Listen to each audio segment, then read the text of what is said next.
Good evening, everybody. Welcome to our Sutra lecture. I'm back from Australia. My name is Heng Sure, and I will be your Dharma host this evening. And what would you like to order from them? We are going to enjoy diving into the ocean of the flower garland and see what kind of treasures of wisdom we can find from down below. And we have a Vietnamese translation up in the loft, if anybody would like to hear a Vietnamese translation. And those of you who, I won't be doing a complete Mandarin translation here, so we're going to have to get Simon to do his translation, all right? You help out? Yeah, good, yeah. Bai tuo. Please turn in your text to page 56 and 57, 56, 57, 那个版本. While I was away in Australia, we had a wonderful team of sutra lecturers come and take turns and guide us into the sutra, including our very own Dharma masters Jin Chuan and Jin He, and from City of 10,000 Buddhas, Jin Fan Shi, and also Buddhist nuns who came down, the bhikshunis, really stepped forward and gave us an opportunity to increase our wisdom and our blessings. So for that, I'm really grateful. And we're back, and we'll be back throughout, right? Oops. Maybe I need new batteries, do you think? That just cut out there. No, it should be all right. Okay. We are in the verses, and the verses, as we know, were originally chanted or sung. They're not just spoken. Verses are probably an older layer of this text, and it's fun and interesting to put ourselves into a time when we can imagine the Buddha sitting in front of us, or to all sides of us, and we are in the Buddha's assembly, and his interest is in getting us to understand.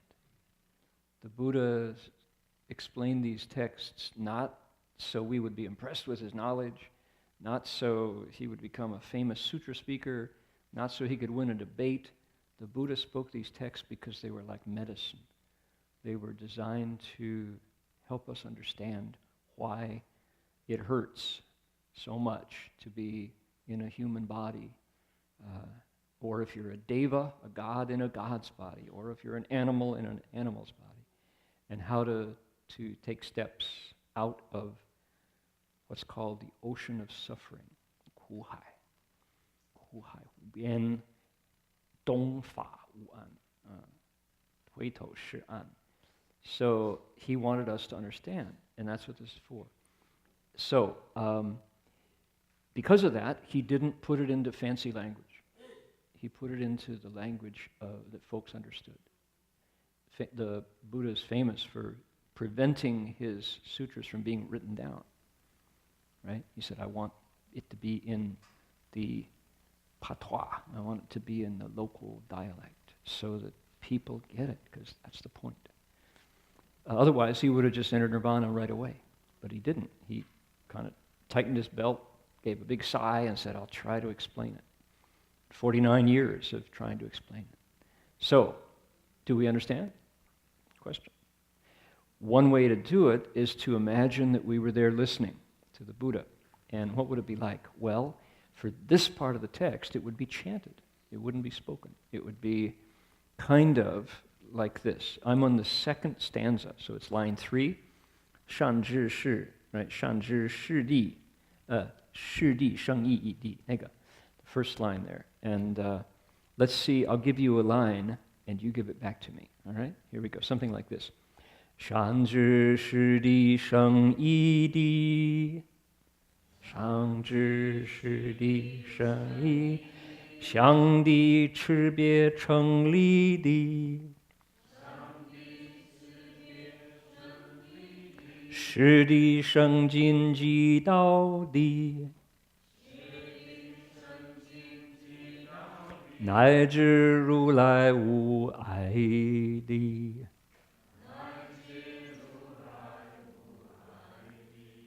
Oh, come on, you can do better with that. 善乃至如来无碍地，乃至如来无碍地。Ah, very nice. Okay, to the right. He well knows worldly truth and truth in the supreme sense.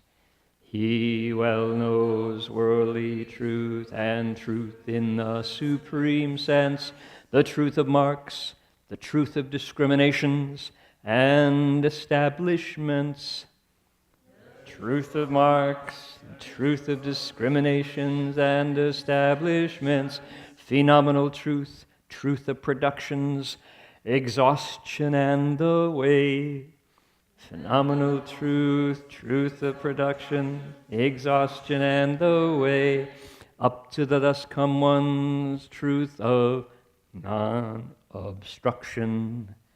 Up to the thus come one's truth of non-obstruction. Okay.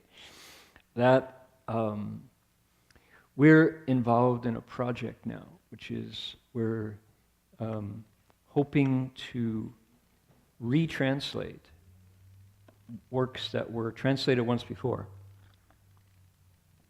Sometime in the 80s. This book was translated in the 80s into English. So what we have now is a product of that work.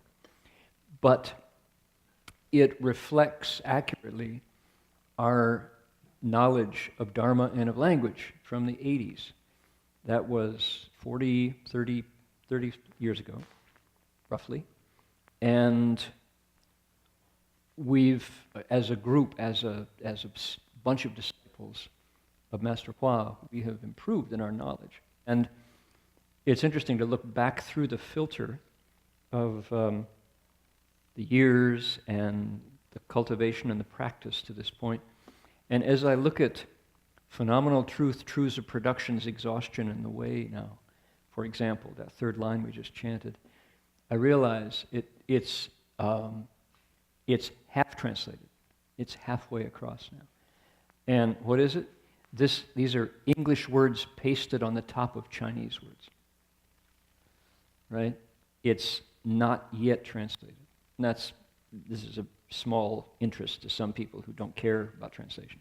But tonight, I really hope we can bring it closer to what it means, actually put it into English. So, well, that's one thing we're working on here. All right. Last week, Jin Fan Shi explained one sentence. He really went deep into this first sentence. And so I won't repeat that. But let's see what it says. Shan zhi, he's really good at knowing, or he knows. What do we say now? He knows. Shi di, sheng yi di, xiang di, chi bie, cheng li di, shi di, sheng jin ji dao di, nai zhi ru lai wai di. There's the word di is repeated 1, 2, 3, 4, 5, 6, 7 times. And the word di there means, it's translated as truth. What is it talking about?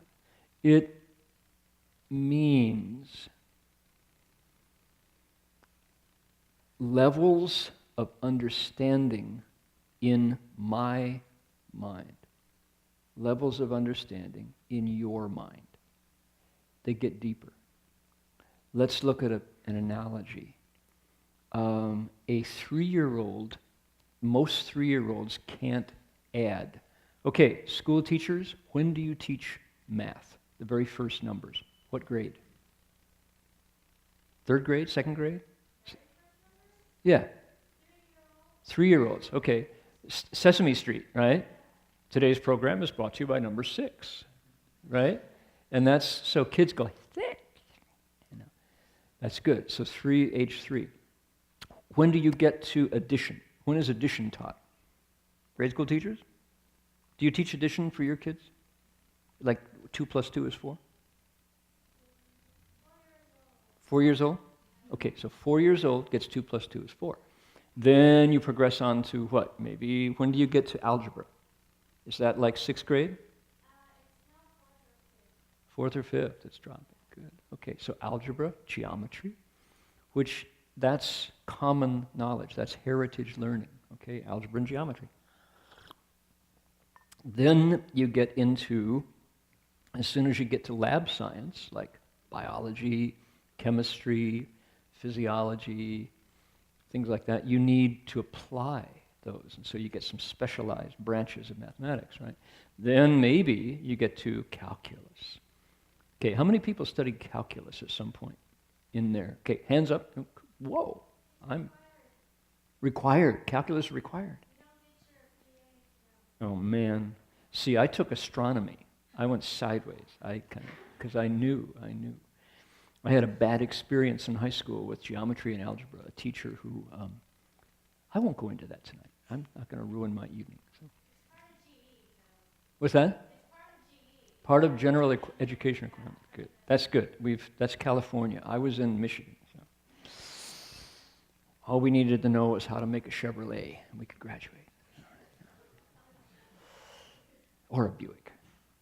So mathematics is, gradual. Now, if you progress on to, let's say, David Round's son, Nathaniel, who was one of the graduates of our elementary school, has a PhD in theoretical mathematics. Okay, theoretical math. Theoretical math is far out. Some people think Buddhism is far out. Theoretical math is way far out. I mean, it's an abstract field of knowledge, and you're using quantities in relationship that I would be baffled by. All right? So, Nathaniel, bless his heart, has a fee.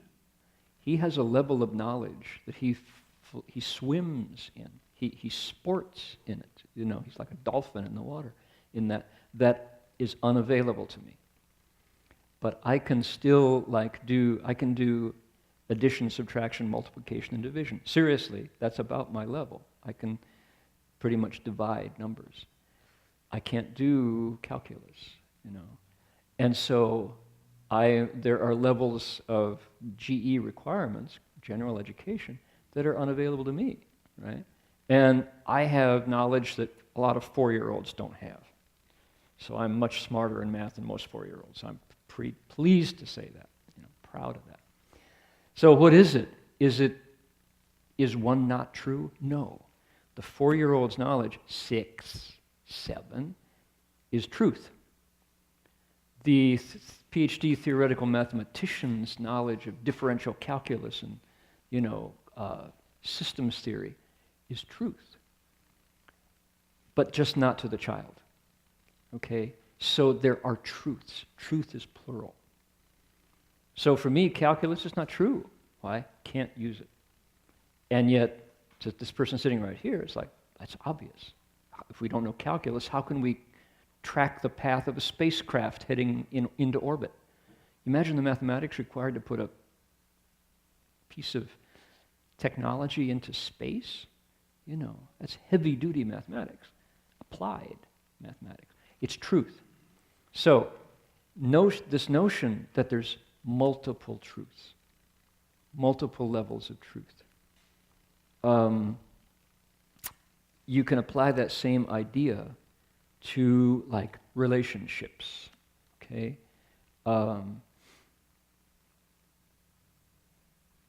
Kids grow up colorblind, by and large.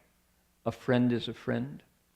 They don't notice the color of the friend's skin that much. They don't notice the economic background. Okay, I know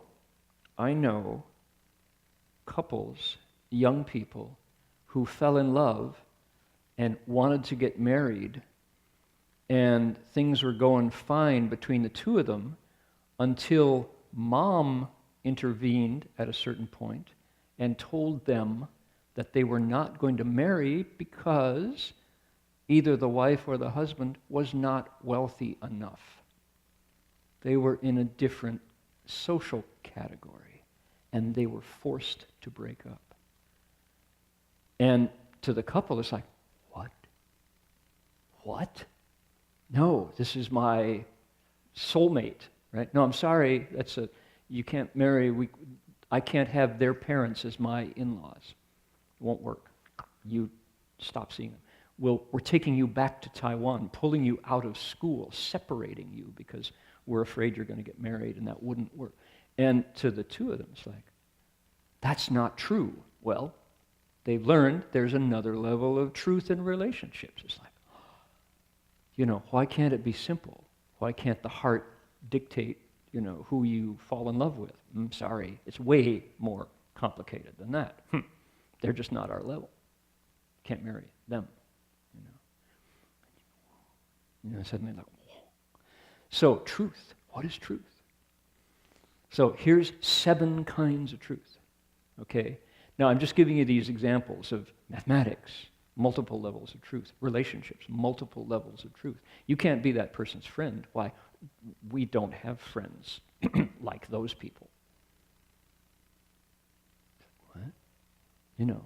When I was growing up, in middle America, okay, suburban, urban Toledo, Ohio, medium-sized city in the Midwest at the banks of Lake Erie. And I was taught at an early age that we don't associate with Catholics. Methodists don't. Because why? They have too many children. Why is this Catholic laughing? Yeah, believe it or not. I was told not to go into Tommy Brown's house because you never know. It's kind of dangerous. Was my mom a bigot? Functionally, yeah. And it's like, at the time it was like, really? Tommy Brown's my buddy. He plays second base when I pitch. He's my second baseman. What do you mean he's a Catholic? It's like multiple truths. Right? It's like, whoa, this is a complicated world. What is truth? Where's the truth? Well, the answer is yes. Who's telling it? Depends on who's telling it. What's true? Yeah, a couple kinds of law. Yeah, who goes to jail? Who gets bailed out? Who goes on probation and pays a fine? Who gets slammed with 10 years? Depends. Multiple levels of truth. Okay, so we got the idea. Truth is a very fluid idea. The Buddha is saying, he doesn't well know. Well is not an adverb. It's like he well knows. No, nobody well knows anything. He's good at, he's clever about, he's learned. What do we say? He gets, that's street languages, he gets worldly truth and truth in the supreme sense. So Jin Fansher told us about worldly truth last week. Worldly truth is what? How about duality, right? Day and night, worldly truth. So another worldly truth is I like coffee with cream and sugar. And if you give me black coffee, I don't like it that much. Okay, that's a worldly truth. Why? A sense preference. My tongue prefers this. That's a worldly truth. Okay? Truth in the supreme sense. Truth in the supreme sense is like a lens we look through. You think binoculars? When we touch the sutras show us the Buddha's vision. We're looking through Buddha binoculars when we touch the sutras. Truth in the supreme sense, beyond duality. It's not coffee with cream and sugar. It's liquid beverage. Want a beverage? What's beverage for? Beverage is based on the water element, quenches thirst. Okay, it's water because it relates to earth, relates to fire, relates to air. That's truth in this, supreme truth, meaning elemental, reduced down to the fundamentals where they interact with other fundamentals, earth, air, fire, and water. You like coffee? Why? Thirsty? Okay, water element. Yeah. It basically takes water apart, and it's the same molecules that make up earth, only in a different chemical bond. H2O, and whatever makes up, take a square inch of earth, and you've got a billion kinds of living creatures in a square inch of earth. That's an ultimate truth. You say the unconditioned dharmas, wu wei fa, right? Dharmas that are not made of conditions are what? Nirvana and empty space. You can't reduce that further. They don't reduce to anything else. So that's a supreme sense, where the Buddha lives. The Buddha sees the world through those binoculars, but that doesn't prevent duality from being true at the same time. For us, for me to say, oh, it is all one, it is all one. We are all one. That's like phony. Why? I don't see it that way. I like coffee with cream and sugar. If it is all one, drink black coffee and be happy, or have no coffee and be happy. No, I'd rather have a cup of coffee, please. Cream and sugar. So it is not one, It is cream and sugar, please. 2 lumps.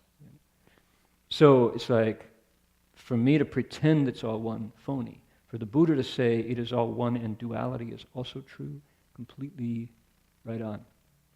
The interesting thing about the sutras is they let us see that way. But we can't pretend that's our vision. All right? So, supreme truth. Relative truth for living beings whose mind is still in conscious discrimination, duality. For the Buddha who has transcended consciousness and transformed it to wisdom, supreme truth. If we didn't touch the sutras, we'd only see through duality. God is up here, man is down here. There's a gap. Right? Want to talk to God? Well, pray. Will he answer? I believe he will. Right? That's duality. And it's very iffy. So ultimate is, you want to find the Buddha? Take the ignorance off your mind. And the Buddha's not gone anywhere. Suddenly he's there. That's supreme truth. So they say, 真空不爱妙有, 妙有不爱真空. Wonderful existence and true suchness do not mutually obstruct each other. They're the same. That's supreme truth, but we only have it in theory. All right? Good. We got 2 out of 7. We got 5 more. The truth of marks, the truth of discriminations and establishments. What's the truth of marks? Karl Marx, to each according to his effort, from each, to each according to his needs. The truth of Karl Marx. No, that's not what it's saying. Xiang Di. Xiang Di means the truth of things, of phenomena that contact your senses. Marks here means things, objects of sense discriminated by eyes, ears, nose, tongue, body, and mind. That's a truth because why? That's where all knowledge comes from. How do we know anything? Our senses report it to us. Okay, so that truth. So the truth of conscious discrimination. In other words, in street language, what would we say? Stuff you can know. I know it. Why? I tasted it. I know it. Why? I heard it. That's the truth of what can be known. That would be a better translation. The truth of what can be known and 区别成立地. Setting up discriminations. What would be that? That would be kind of like standards. My favorite, because I get to play with my wooden fish, is gravity. Right? Oh, there goes the banger. There's gravity at work, right? Okay. There is truth that can 区别成立地, which is what? Heavy object falling through space. Pretty much 100 times out of 100, it's going to do that. It's not going to go, right? You're never going to see that happen. You're always going to do that. So that's when you establish standards. Gravity, oh, there we go. Carried it away.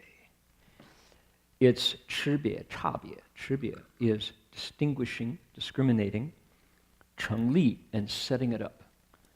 So the truth of stuff that you can discriminate, and we establish it. This is known.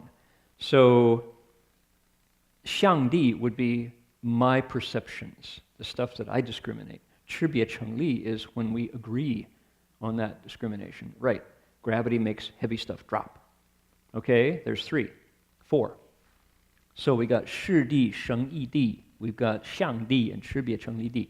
是地, 生尽, 即道地. There are 3 here. So, phenomenal truth, 生尽 Di, and Dao, Di.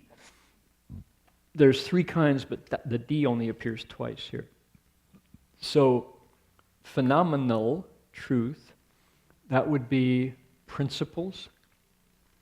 Principles in the world, cause and effect. Perfectly good. That if you plant tomatoes, you're going to get tomatoes. Hydrangea. Yeah, I recognize that. That came from right outside our front door. It's very, very lovely. Springtime. Spring is here. There's a principle, which is in the spring, these blossoms come out. And it's magic, because why? They were in there in January. Go to the same plant in January, you won't see them. They're hidden, but January brings them, or May brings them out. May flowers. Sheng Jin Di. What do we translate? Truth of productions. That's a good literal word-for-word Chinglish translation. Truth of productions and Dao, Di. Truth of productions, no. It means how things emerge. The way things come into being. What's it like? If you want to make a child's eyes light up, pull out some chocolate. Right? Here's a lovely Ghirardelli's. One of my methods for making future Buddhists is to guarantee that when a child comes to the monastery, it's a sweet experience. So I always like to have a jar of candy in the back. And if a kid, it's got to be the right age. Sometimes they're too little, it scares them. But kids are like, "Are we done?" Holding on to mom's hand. "Can we go?" And I go, "Pick one, pick two, pick one for your mom." And they go, "Is that okay?" They reach in, eyes light up. Why? Chocolate. And it works every time. That's Sheng Jin Di, which is what? You want to get that look on the child's face, hand them a candy bar. Let them reach into the big thing of chocolates and pick out two, one for mom, one for your brother. And it's like, wow, it's just, what fun. So every time they come back to the monastery, it's like, "Hey, where's the candy?" And it's like, "I'm here. Where's the candy?" So that's Sheng Jin Di. It's understanding how this stimulus will produce this response. And you take that to the ultimate. It's not just having a kid's eyes light up. It's bringing wisdom into being, for example. Where do you get wisdom? Where do you get compassion? That's the same thing. It's cause and effect. You just have to plant the right seed and nurture it. And then Dao, Di. Dao would be here, you could say it's the whole, they say, 尘罗万象, all of creation, doing all these causes and effects, all of this emergence from nothing, blossoms out of a bare branch in January. That, the whole picture, like the bigger scheme, the macro of the micro. That's the Tao Di. Up to and including the Tathagata's unobstructed truth.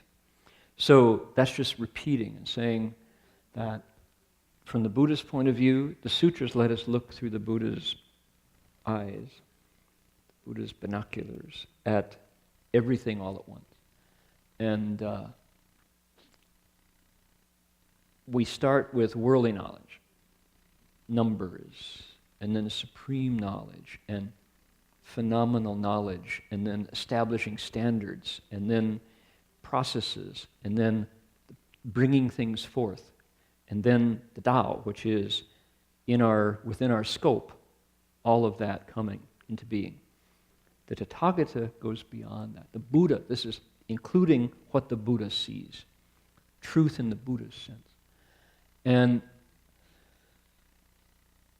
it's, at this point, we just have to kind of conjecture, because why? That's hard to imagine. We are our consciousness is so limited. The Master Hua would say, our teacher would say, the true story of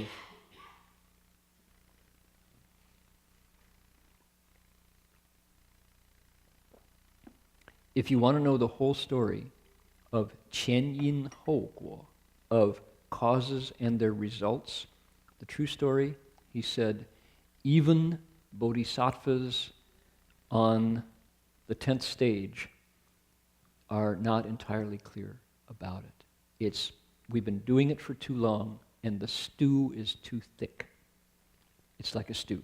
It's just, here's a carrot, here's a piece of cucumber, here's a celery, here's some gravy, here's a corn kernel floating around, and the broth is really thick.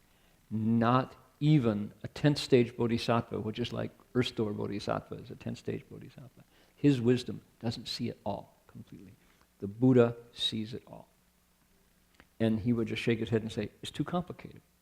And then he would say, take one person now. You, he'd say, point to somebody.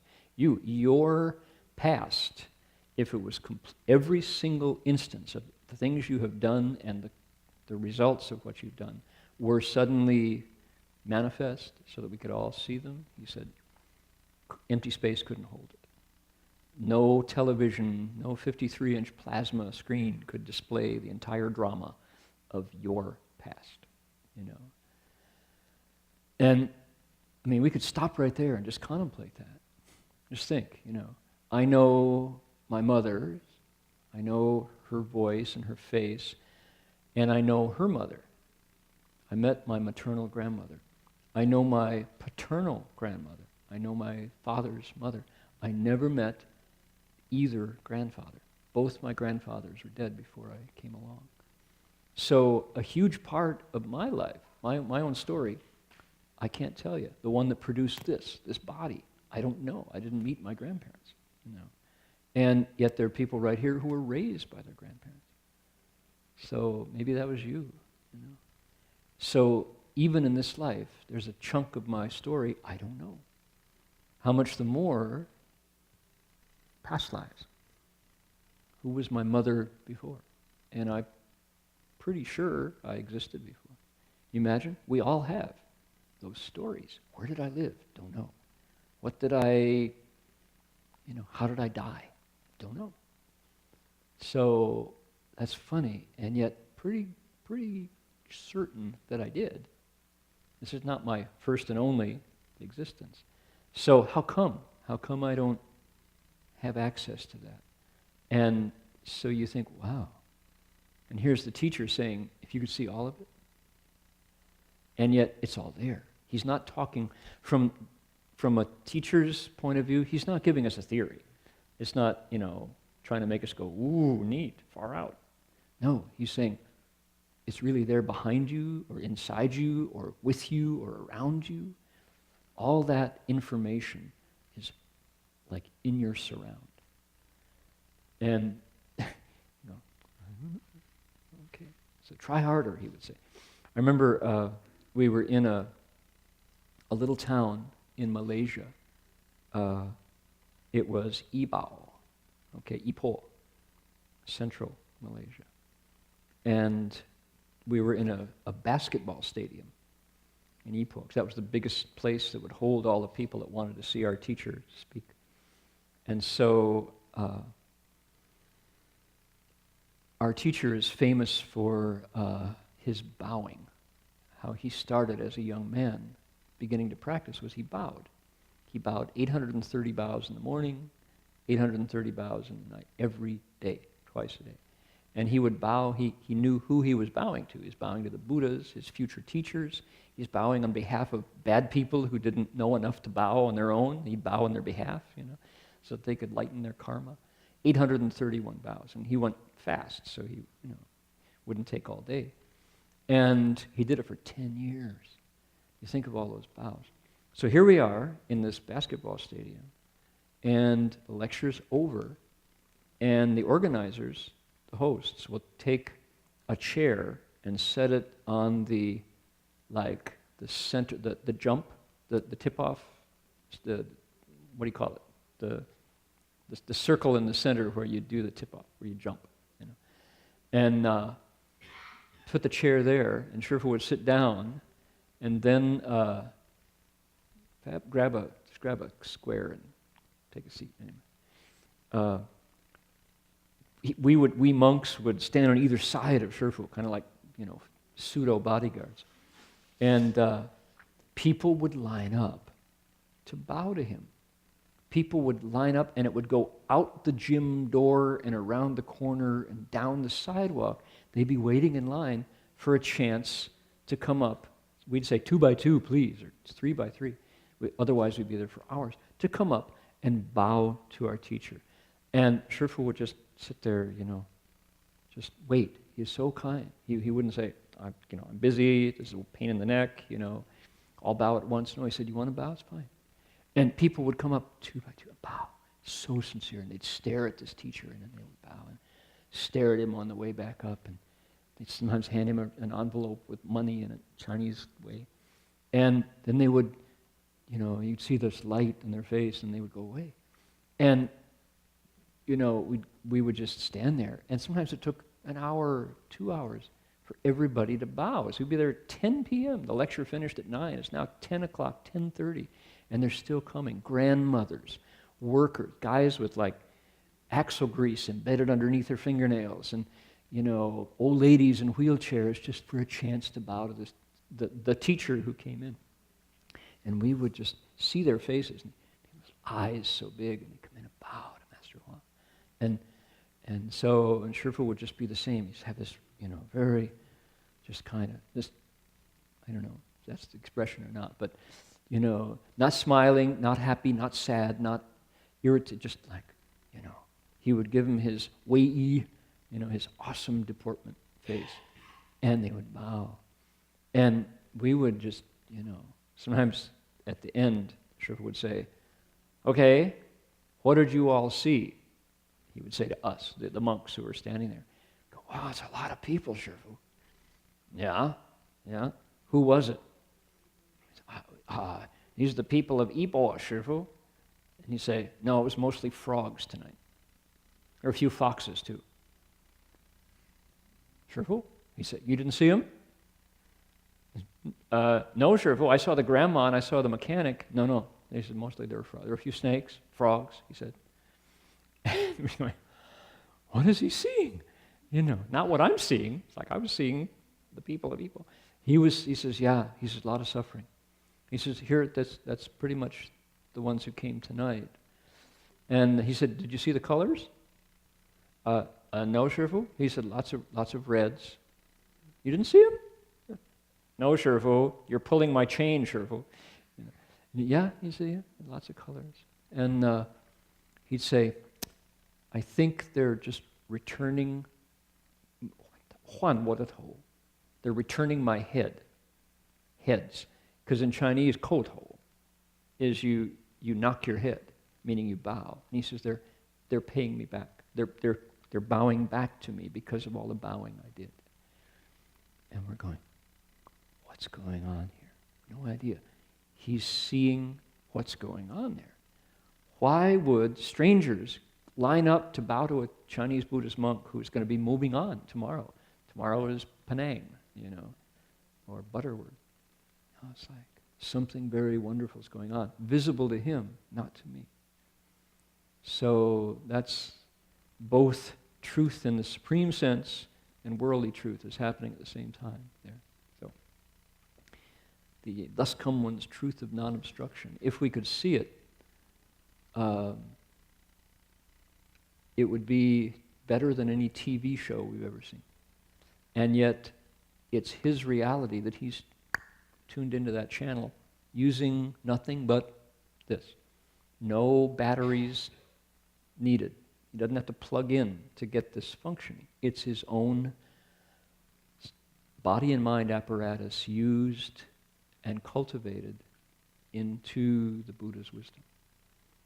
So how interesting, right? And that's why one of the reasons why you open these texts, because this world is their available to us long ago and far away? No, that was in 1980 in Malaysia, or in 1990 in California, wherever the teacher went. And when I think of how far I am from that, I don't have access to those channels, But if all you do is you tune your set, and that program is yours. Interesting. So there we go. Let's move on now. Those are the levels of truth, how complicated those levels of truth are.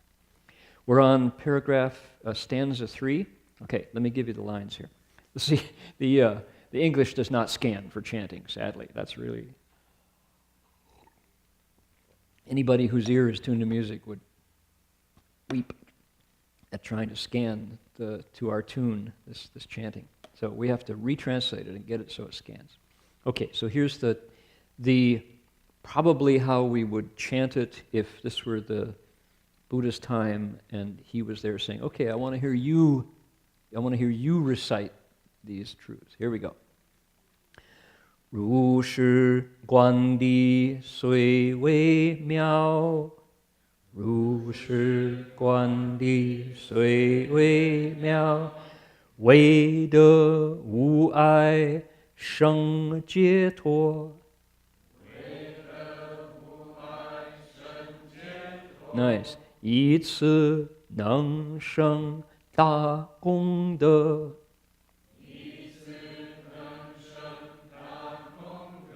是故超过世智慧，超过世智慧。Nice. Okay. Instead of forcing the English, let's do it this way. Let's recite. Let's say it in unison. Okay. Let's recite it in unison. We'll start with although. Ready together? Although such contemplations of the truths are subtle and wonderful, he has not yet attained unobstructed, supreme liberation. Yet, using these, he is able to produce great merit and virtue, and so they far surpass any worldly wisdom. Right? Good. Who's he? We're talking about a bodhisattva on the 5th stage. This is a fifth stage bodhisattva. For people who are joining us for the first time or have not been here for a while, we're in a chapter of the Flower Garland Sutra. This is called the Da Fang Guang Fo Hua Yan Jing, called in short the Hua Yan Jing, the Avatamsaka, the Flower Garland Sutra. And we are more than halfway through it with our chapter here, called the Shidipin, the 10 stages, the 10 grounds chapter. And it's a long chapter, and we're almost halfway through it. This is the 5th ground out of 10. So the topic of the 5th ground is a bodhisattva. He's an awakened being. He's somebody who is not only interested in his or her own liberation from suffering, he or she is also interested in liberating others. That's as important as ending suffering for himself, herself. So very unselfish, very altruistic person who's got a big heart. And the sutra tells us not only what the bodhisattva thinks and does, but it goes into motives a lot. It goes into not only what he thinks and what he does and the motive, but also the method. There's method here. How to do it. How to behave and think like 5th stage bodhisattvas have done forever and forever. So, although it's a book, it's like, here it is, it's in book form, there's also an aspect of this teaching that is, if you had to give it a shape, it would be like a door. You go through a door, you open it up, and you're suddenly in another space, right? It's liminal. You go over the limen. You cross over from this one.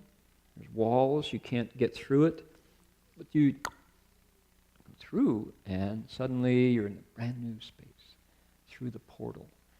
And that's by analogy, right? Another way to describe it would be it's like a boat. And if there's a body of water, we can't walk on water. Our bodies don't do well on water. We sink, we can drown, unless you know how to swim. So a boat has the advantage of carrying us across. Get on the boat, it doesn't sink, it's got a bottom, it travels, you get off the other shore and you're across. And you crossed over. And the sutra's like that. It's really a means. So yes, it is a book. Yes, it is words on paper. The Buddha didn't put them on paper. He chanted them. He put them in our ears. So we would go through the ear to the heart.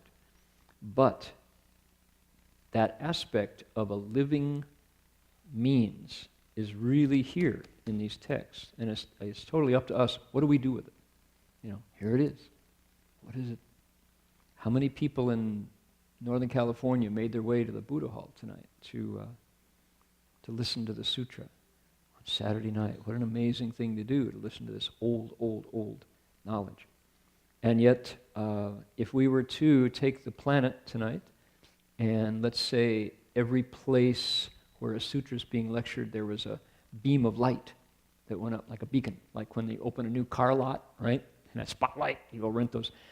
There's places that exist to rent spotlights to places that open used car lots. If you were going to open a used car lot and went to rent a spotlight, where would you go? There's got to be a place that rents those, right? Okay, good. Can you make a living renting spotlights to used car lot openings? What else gets spotlights? Restaurants? And maybe county fairs or something? Premieres, that's right, premieres. Hollywood, maybe you get them from Southern California, right? What else? Fashion shows? No. Okay. Parties? Really? You running for a party? Whoa, man. California, dude. I never rented a spotlight for my party. So, if we were going to rent a spotlight and go turn it, out into space, somewhere where the sutra's being lectured, how many spotlights would be lit up right this minute around the planet, or within 24 hours? Not very many, I'm afraid. Not very many. Or they might be for a week or a weekend. I was just in Singapore explaining chapter 40 of this sutra, this chapter 21. So for 5 days in Singapore, we would have had our going out. And balloons, release the balloons, doves. So, pretty special. And yet, here it is. This is available knowledge. This is Creative Commons, right? This is public domain. Nobody owns this stuff. You don't buy it. You don't rent it. You don't lease it. You don't have to pay anybody for this knowledge. Why? It's available. It's there. Grab a copy. And one of the prices you pay is language skill. That's one of the greatest barriers to approaching it is language. And would we know this if this teacher had not said, 7:30, sutra time. We're going to lecture on this. We're going to open it up, ask the Buddha what it means. What did he say? We want you to hear the Buddha's voice. Every night for 30 years, he said, this is a priority. I want you to know that the Buddha speaks English. The Buddha has spoken Chinese for all these years. Now it's time for the Buddha to speak English. We have people in the room who are translating the Buddha's voice into Dutch. We have people in the room who are translating the Buddha's voice into Polish. Right? The Buddha speaks Polish. Did you know that? Yes, he does. He's very fluent. Right? And Dutch. Man, the Buddha speaks Dutch.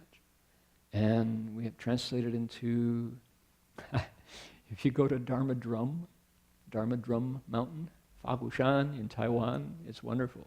You go into the library, and they have the Heart Sutra in the opening hallway at the library, the front where you go to the front desk. And here's the Heart Sutra in Chinese, Sanskrit, English, and binary code, C++. The Buddha speaks computer. The Buddha speaks digital. It's like the Heart Sutra in C++. Very cool. So it's like, okay, what are you doing with your Saturday night? Spotlight. We're opening up these Buddhist texts. Cool. And what does it say? It says, the fifth stage bodhisattva contemplates, although such, Ru Shi, even though, Ru Shi Guan Di, contemplating, looking at, the Guan is the verb here, to look at, to visualize, to see. Although seeing these truths, the 7 or 8 kinds that we looked at just now, sui wei miao, although they're very kind of subtle, they're like, there's nothing concrete about them, they're fairly abstract. Truth, the notion of truth. Mostly philosophers talk about truth. Well, yeah, but anybody trying to put a spacecraft into orbit, anybody trying to get a child into the car and out to school, there's a lot of science involved in getting that kid dressed and fed, especially if they're resistant, right? There's a lot of truth there. It's not abstract. It's like the mom who knows how to get the kid buckled into the seat, that's a lot of wisdom involved. 为得无爱生解脱. They are still not at the place where those understandings of truth are applied. You're still not free. Knowledge of truth, the truth shall set you free only if you can apply it. Right? You shall know the truth and the truth shall set you free. So it says on a building on the Cal campus. Right? You know the truth. I think Berkeley High. Isn't that one of Berkeley High's inscriptions? Anybody know? You walk by them every day, you drive by them. Right, the truth shall set you free. Right, right there on Berkeley High's edifice, just 1 block away. You could hit a golf ball and bounce it off Berkeley High. So right there it is. You shall know the truth, and the truth shall set you free. Well, not for sure. It's very easy to turn a blind eye to the truth. You know it's true, and you do the opposite anyway. Right? So the truth sets you free if you apply it. Right? For example, we all know that meditation is a good thing. How many of us sat still today? Okay? Many of us know, yeah, Roberto, good for you. The truth, are you free? Did the truth set you free? You shall meditate. And, what? Free? But freedom didn't come from anywhere else than those daily meditations. Right? So it's like, we know the truth. We know that like eating the flesh of sentient creatures does not give your body advantages. Meat doesn't really help us out at all, and yet smell that barbecue, right? It just starts to drip. That smell is so good. Mom's fried chicken. Whoa. Who says no to Mom's fried chicken? Well,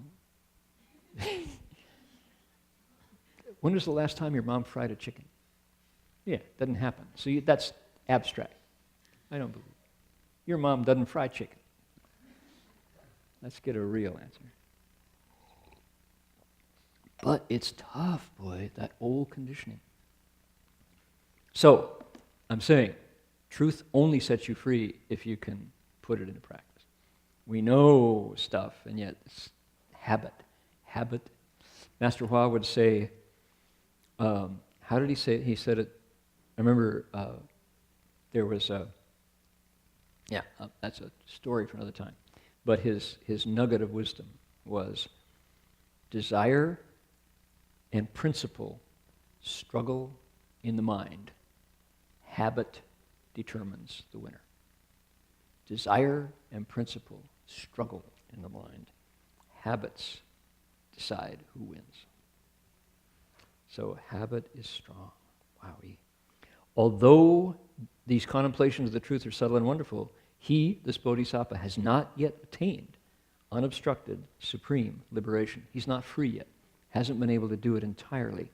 However, 以此能生大功德, even though the bodhisattva has not been able to make it all the way home, even contemplating them, 能生大功德, can bring to the bodhisattva incredible merit, incredible goodness. Your wisdom grows. 事故超过是智慧. And for this reason, the principles we're looking at here, the different kinds of truths, are even more valuable than worldly wisdom. They far surpass any worldly wisdom. Okay? So that's why. Now, what is 大功德?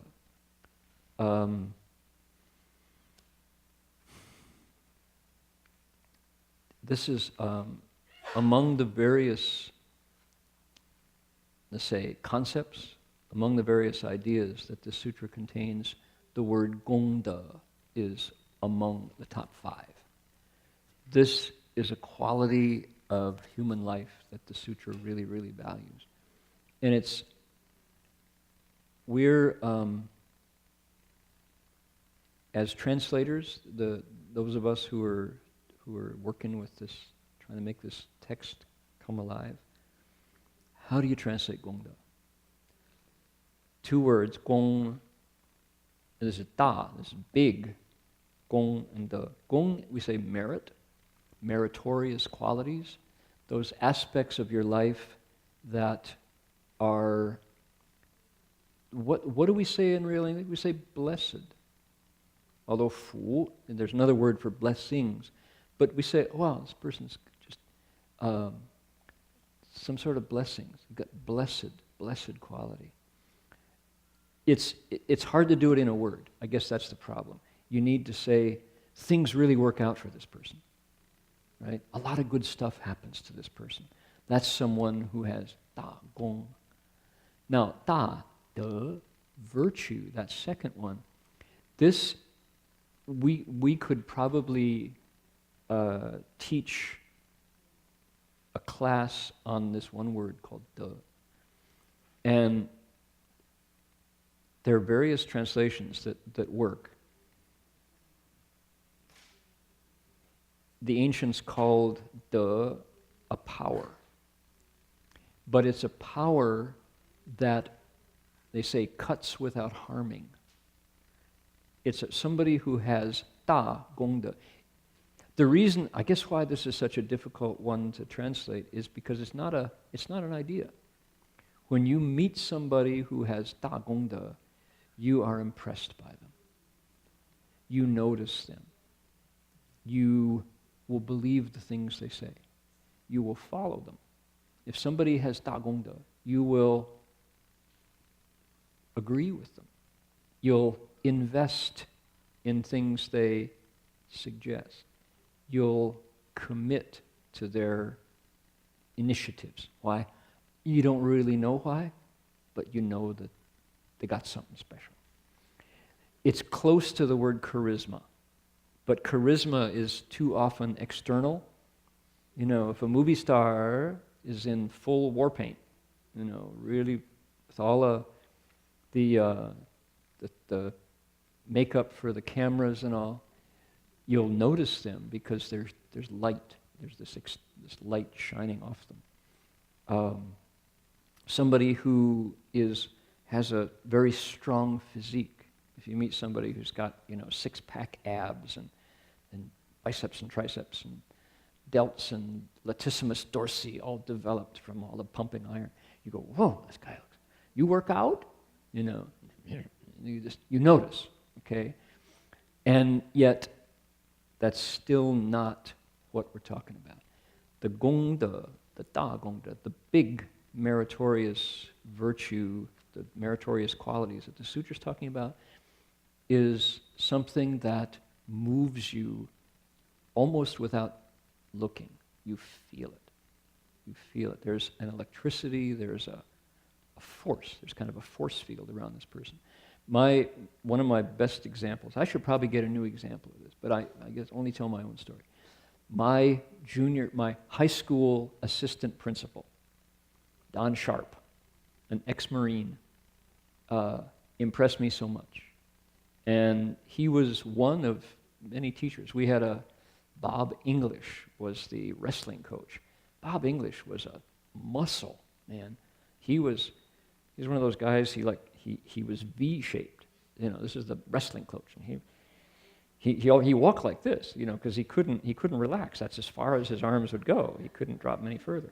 Walk down the hall like this. You didn't mess with Bob English because you were afraid you might get smacked. And if you got smacked, you'd be hurt. He couldn't. When Don Sharp walked in the room, Bob English went, oh, like that. He became like, oh. He just, the air went out. Because why? Don Sharp had virtue.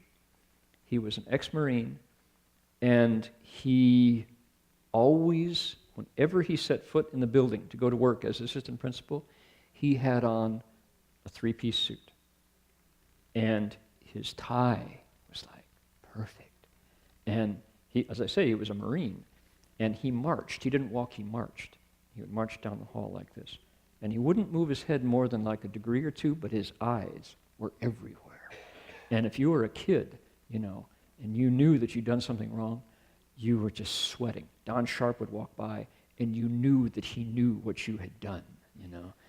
And he would like, if he gave you the full gaze, it's like you just melted. You know, this guy, his eyes were kryptonite. They were just blasted through. And all he had to do to quell any kind of disturbance was show up. He showed up, and anybody who was fighting, anybody who was arguing, anybody who was like bullying, they just all, you know, suddenly they got la la shi shi, you know, it's just like, okay. Because why? He had a force of character that was formidable. And when you looked into his life, he was married his lifelong to his own sweetheart. He was a Marine with medals and all. So he'd served his country. He was an honorable man. He was a good guy, and he was fair. You knew that if you screwed up, he would take you into his office, and this was the day of physical punishment. He would take the paddle, and the word was, you get whacks. I don't know what you called it in your high school, but he would whack you. You get whacks. And if you got whacked by Don Sharp, man, not only did it sting because he had muscles like, you know, you could feel like bullets would bounce off his suit, donk, you know, he's like impenetrable. But it was more than that. It was that he disapproved of you. He was unhappy with you. And something about his character made you want him to like you. You wanted him to approve of you.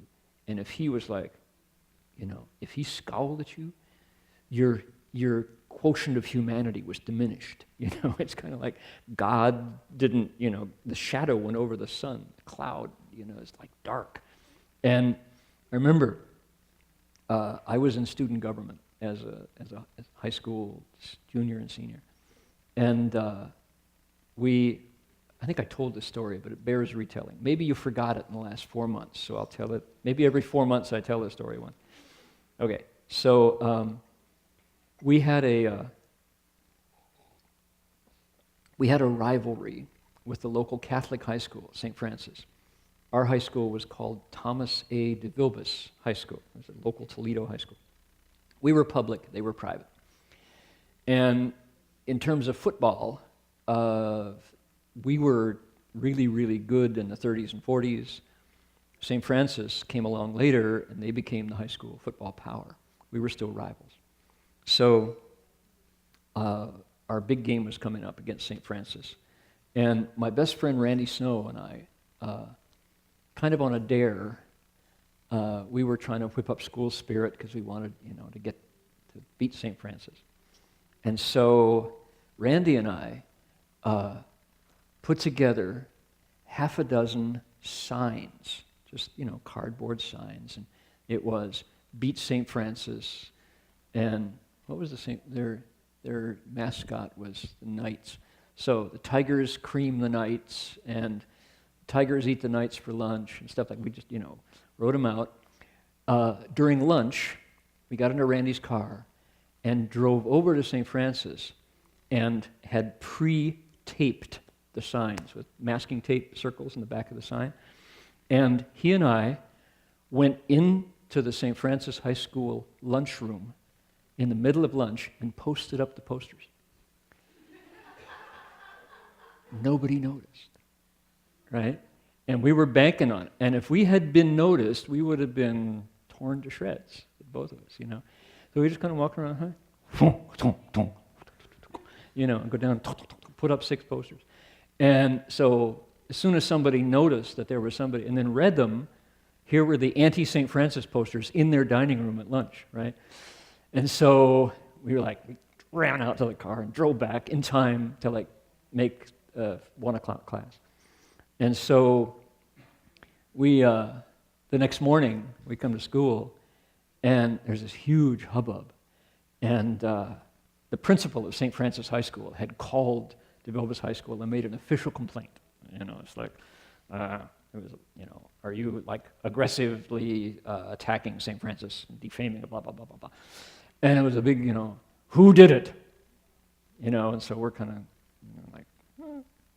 somebody did it, maybe. Or maybe they just spontaneously appeared. Maybe God himself put those posters, you know. So we were walking down the hallway, and Randy and I are walking, and here comes Don Sharp, this way, and we're going this way, you know, and we're kind of going, you know, and we go walking by, and Don Sharp pauses, looks over and goes, wink, and then walks on by, you know. So it's that meant so much, you know, that he knew, and he was like, okay, you know, we passed.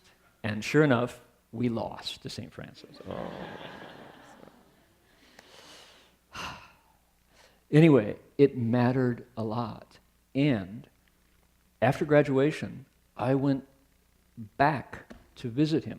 I'd gone on to university, I think a year away.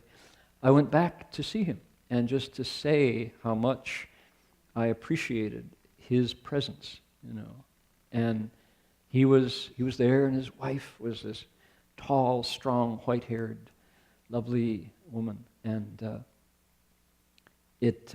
you know, I remember the impact of that one man on my, just the way I walk, you know, just everything about him. You wanted, when you grow up, you want to be like Don Sharp, you know, that kind of strength, and yet humor and fairness and fierce right and wrong. And I saw him walk into the middle of a fight once, and there were 2, we call them, I don't know what you call them, we call them hoods. Some people call them greasers. Do you have greasers in your school? Greasers and hoods. Roberto, what were they called? No idea what I'm talking about. Okay, yeah, so I don't know your answer. Those things didn't exist. Okay. So, in Saratoga High School, Jinchuan, what did you have? You didn't have any hoods, right? Categories.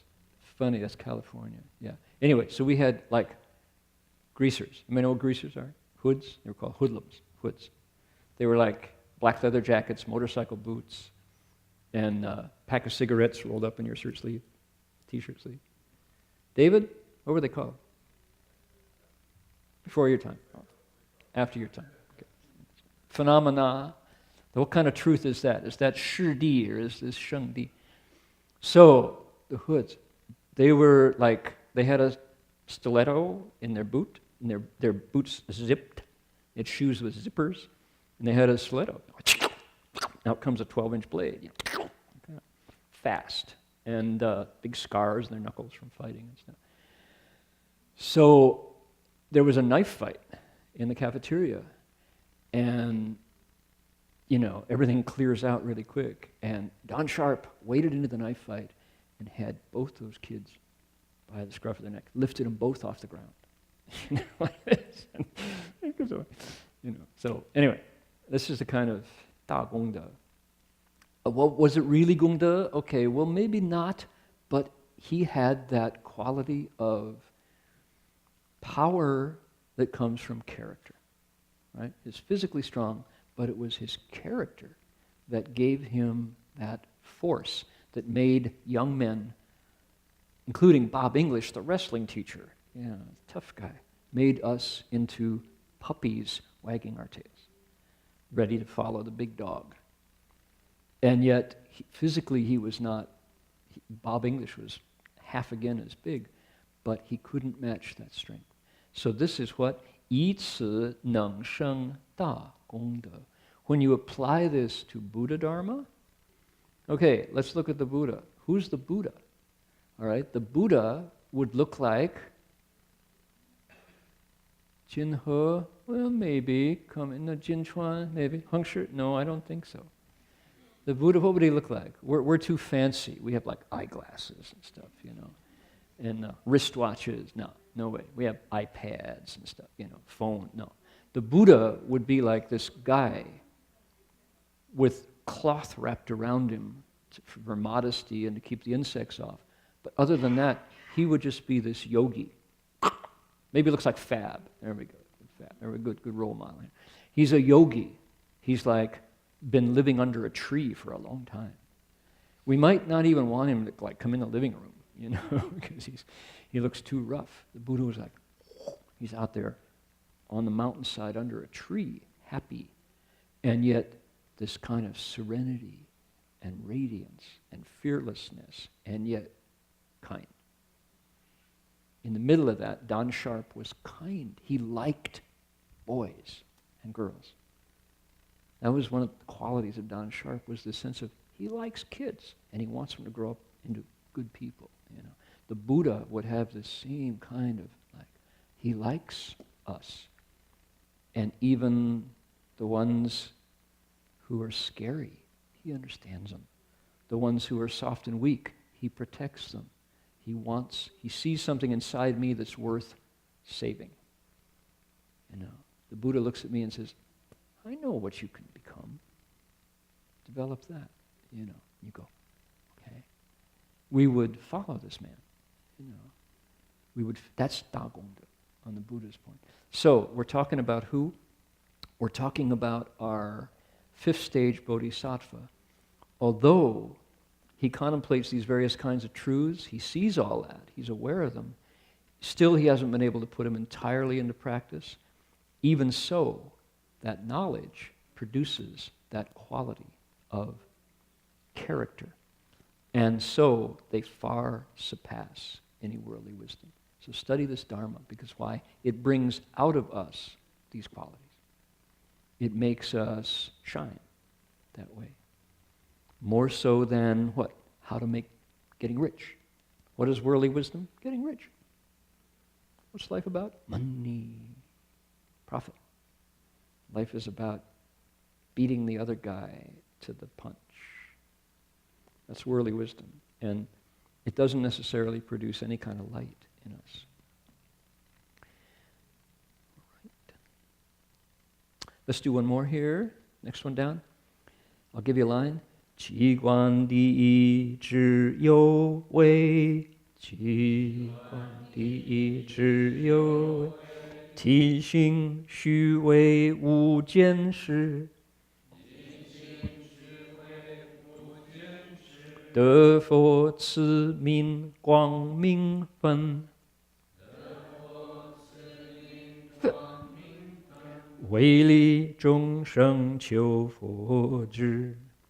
为利众生求佛智. Okay, English, we'll chant together. Ready? Here we go. Since he has contemplated the truths, he knows that the conditioned is in substance and nature false, without solid actuality.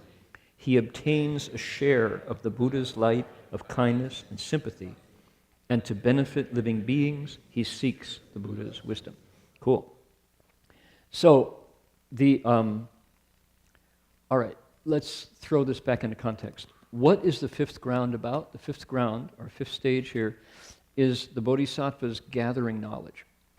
He's got a powerful grasp of the available knowledge. He's got an encyclopedia of knowledge.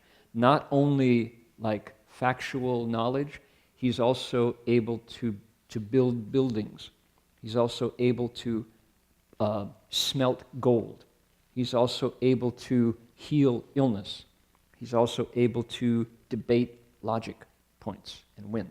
He's also able to understand cause and effect. He would be a straight A student at any school, from tech to music. The sutra, the chapter actually goes through the different kinds of things the Bodhisattva learns on the fifth stage. Worldly knowledge is absorbed. He's got it all at his fingertips, okay? So, since he has contemplated all that knowledge, he knows the conditioned, okay, 智有为. He knows that anything that comes together based on parts, 体性虚伪, is in its nature and its essence false. Now, false doesn't mean not true. It just means not always substantial. There's a time when it came together. There's a time when it will come apart. That's what it means. It doesn't always exist in that form. That's false, meaning not. All right, best example, here's something that is briefly together. A flower blossom, right? This is right this minute in transition.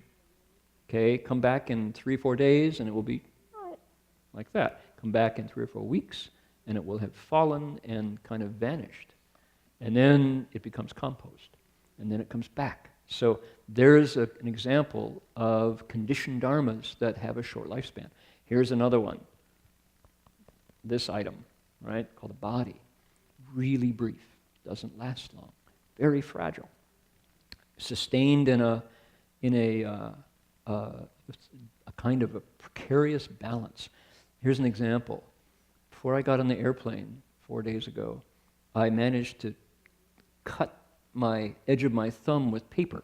I was stuffing something into my suitcase, some papers, and I went like that, and it was right under the thumbnail, because I was pushing like that. And I didn't have time. I was getting in the car, didn't have time to thoroughly sterilize it. I should have scrubbed it up, and then put on some Neosporin or something. And I didn't do that. I just wrapped a bandage around it.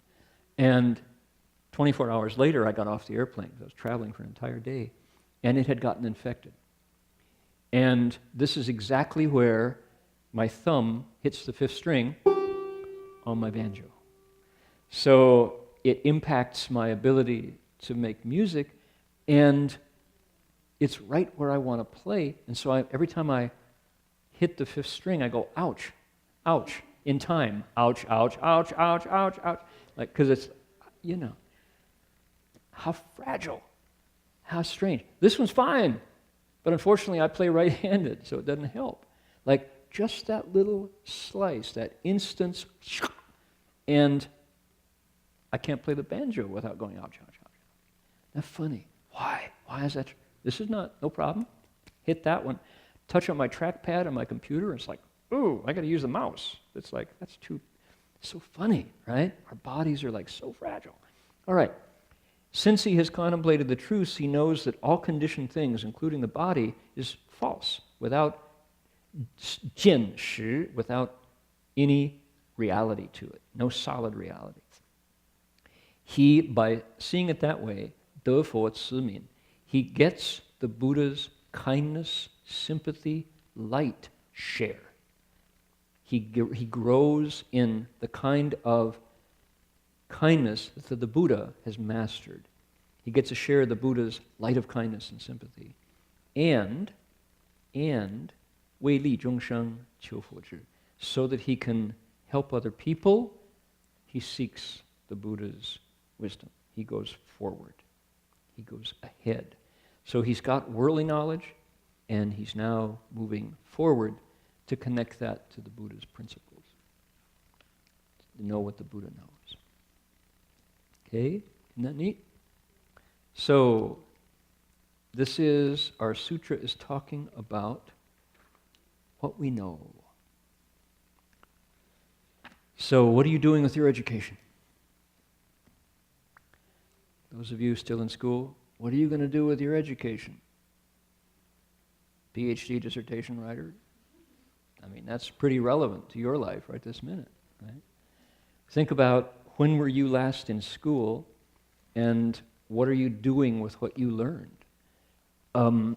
I have to kind of laugh because when I was going through my schooling, I was in languages, and people kind of snickered. They said, "God, he's studying Chinese." It's like, Chinese. We're studying accounting, banking. He's studying Chinese. You're going to order a lot of Chinese food? No. Eat a lot of rice, soy sauce, huh? And it's like, no, man. So look at, what am I doing in my Chinese? Speaking it every day, every night. I'm using it as a way to get into Buddha's wisdom. So there you go, Here's our Bodhisattva who has taken advantage of the stuff that he learned and then transcended it to take it to the Buddha's wisdom. Not too shabby. So that's our contemplation for the week. That's our homework. What are you doing with what you learned? And what do they say? 活到老，学到老，还有多分学不到，还有智慧没学到。So you live you study your whole life, you live a long life, and you study your whole life.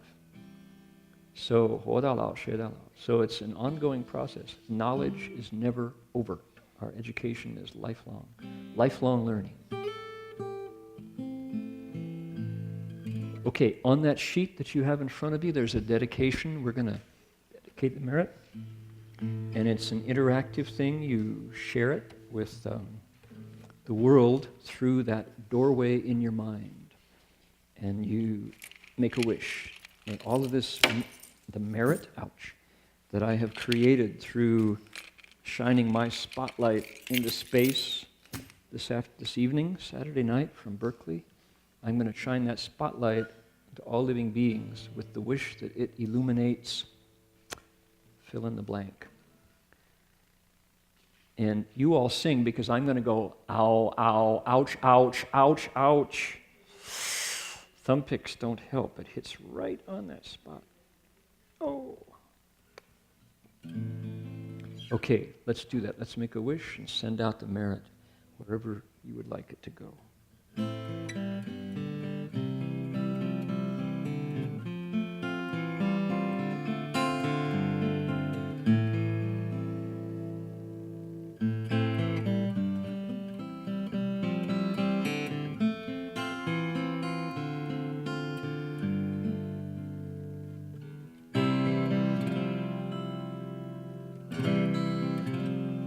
May every living being, our minds as one and radiant with love, share the fruits of peace with hearts of goodness, luminous and bright.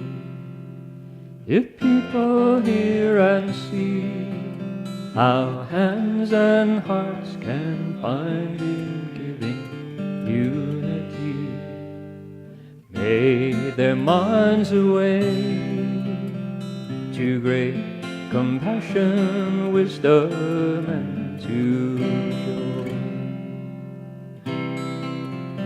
May kindness find reward, may all who sorrow leave their grief and may this boundless light break the darkness of their endless night.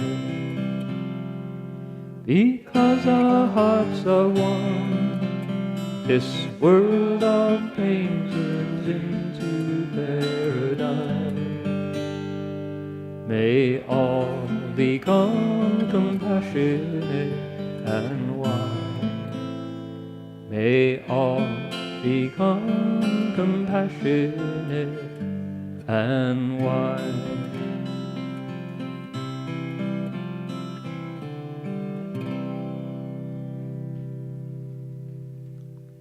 Doesn't that sound lovely? Don't you wish you had one? That's sweet. And notice the mahogany that went into the neck of this Mary Rose, this guitar. is the very same mahogany that went into the neck of the Zen banjo. This Mary Rose has now given birth to a brother instrument. Just wanted you to meet it. Isn't that sweet?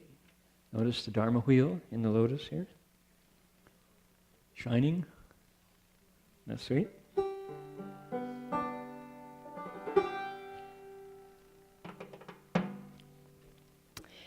Do you all have a songbook? Why don't you turn to page 13.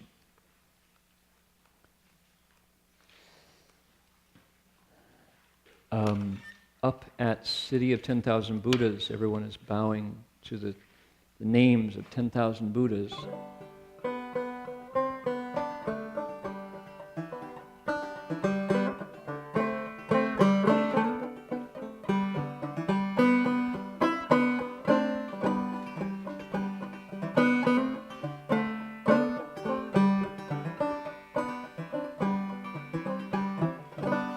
And one of those Buddha's names is Medicine Buddha, the Buddha of healing, Yao Shi Fu, Shao Zai Yan Shou Yao Shi Fu. And although the method there is to do it in Chinese, 10,000 names, we can do it in English. And this is the tradition of praise, right? Samantabhadra Bodhisattva says, praise the thus come ones, Chengzan Rulai. So we can do it in English. And this Buddha has 3 names.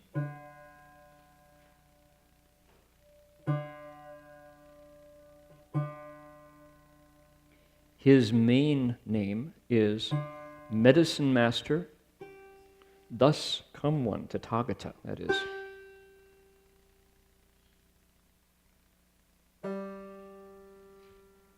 For you Sanskrit scholars, he's Vaisajya Guru, Vaidurya Prabha, Buddha, Tathagata. And in Chinese we say, Yao Shi Liu Li Guang Rulai, the Buddha of lapis lazuli radiance. That's his name. He has a second name, which is Shao Zai Yan Shou Yao Shi Fu, Medicine Buddha who dispels calamities and lengthens life. So those are all his names. And they're there on page 13. So it's nice to be able to praise his names in English. Here's how we do it.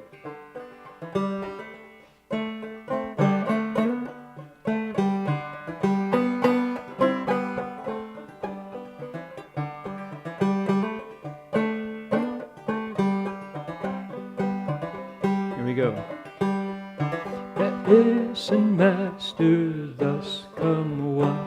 Namo, Namo. Medicine Master, thus come one. Namo, Namo. Here we go. He dispels calamities and lengthens life. Namo, Namo. He dispels calamities and lengthens life. Namo, Namo. Okay, here is the chorus. Medicine Master, thus come one. Namo, Namo. Medicine Master, thus come one. Namo, Namo. Third name, Buddha of lapis lazuli light. Namo, Namo. Buddha of lapis lazuli light. Namo, Namo. Medicine Master, thus come one. Namo, Namo. medicine master, thus come one. Namo, Namo. Let's do it one more time, or twice more. Medicine master, thus come one. Namo, Namo. Medicine master, thus come one. Namo, Namo.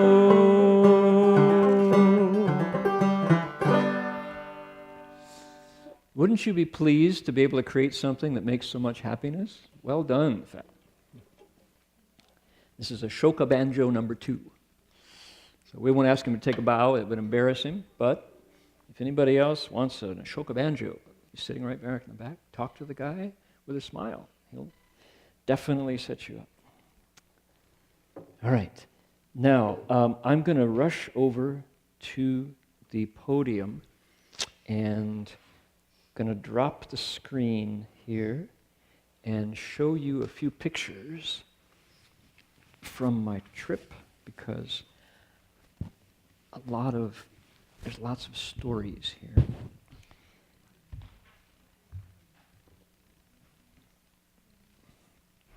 We have a monastery in Australia called Gold Coast Dharma Realm, Gold Coast Vihara, and we have been there for 13 years now. It's been in the creation, in the making for 13 years. And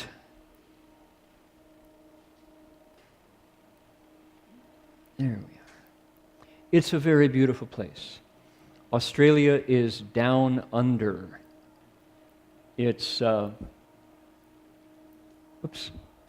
we are. Is this the guy? Yes. Australia seems very far away, and it is. It's a long flight. But when you're there, you feel a connection through the planet that is not so far away. It's not foreign at all. And this is Bob the Horse, who wishes you all a happy Year of the Horse, Happy New Year. I'm sorry to say he is no longer with us. Bob has moved on to the greater pasture in the sky. And we don't quite know his whole story, but he's no longer there. And we miss him every day we go by. He's got this pasture and paddock that is now empty, and we hope the neighbors will replace him with a colt. So, anyway, Bob is a wonderful guy. All right, I'm going to take you very quickly through some of the scenes. This is the bush. The Aussies call the forest, or the woods, the bush. We call it the woods, it's the bush. And this is where the monks live, called Paramita House. My mouse is, come on, let go.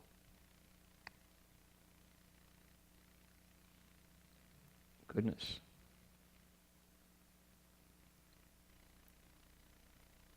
Just a minute here. It gets confused by the projector. There, okay. So, this is what used to be just a slope going downhill. And now 10 months ago, the community there, the nuns, built up these wonderful rock terraces and cleared out some of the bush and made flat land. And you can't see Guanyin Bodhisattva is standing right there in a lotus pond. And here is the Buddha down here. So it's very beautiful. And Australia has a different kind of light. By the way, anybody find the bug in this picture? There he is. Look at him.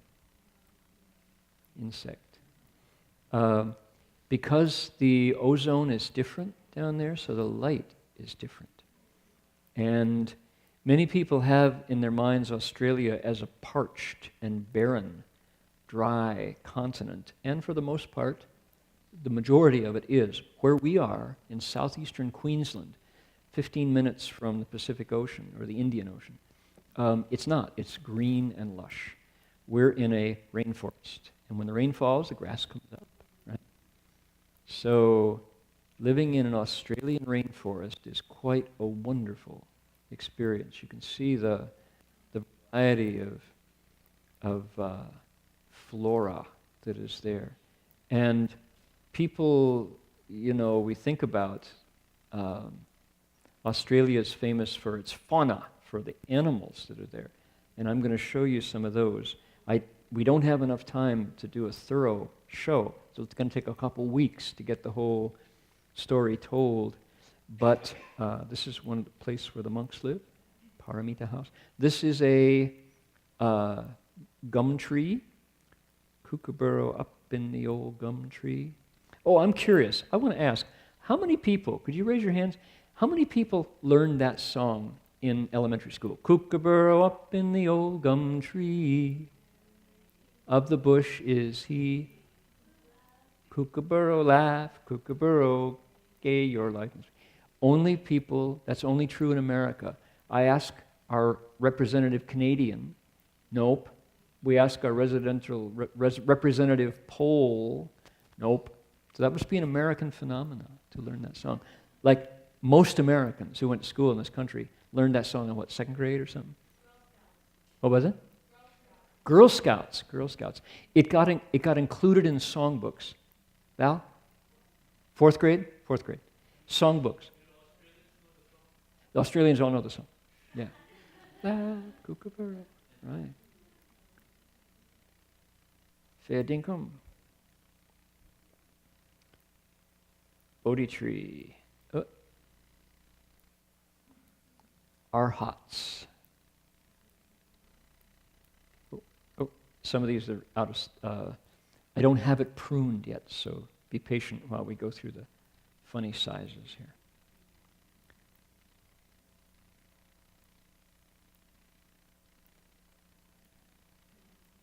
Kookaburra. Kookaburra up on the Arhat's head. Buddha sees you doing that, gonna kill you dead. No, he won't do that. Okay, so I took away, I eliminated all the scary stuff from this first part of the slideshow because, okay, here we go.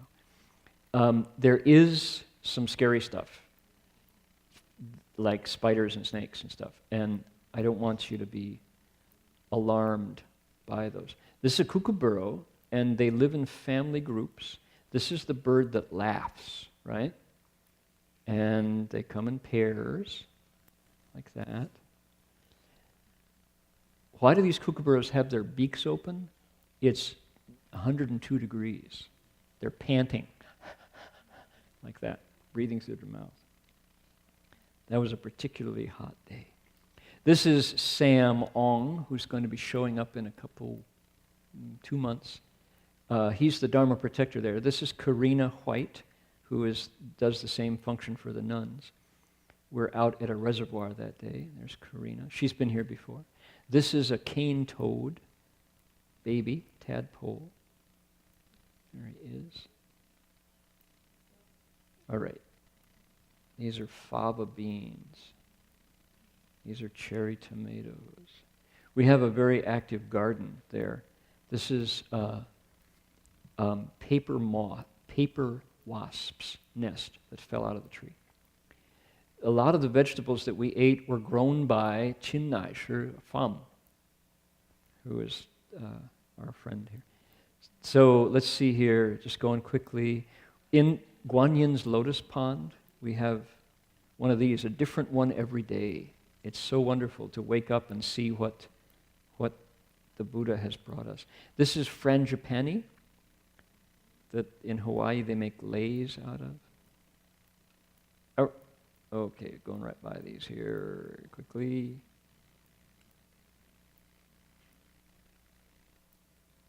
This I left the birds in this one. The animals I'll show you in a different slideshow.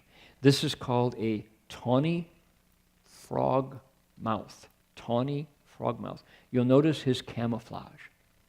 Does he look like trees? He looks like a tree bark. And that's on purpose. Their basic survival comes from camouflage. They call them owl-like birds. They're kind of like owls, but they're mostly birds. And they are remarkable critters. I'll show you more of the tawny frog mouse. Oh, we're going right by these so quick. Different sizes. I'll have to resize this. Frangipani.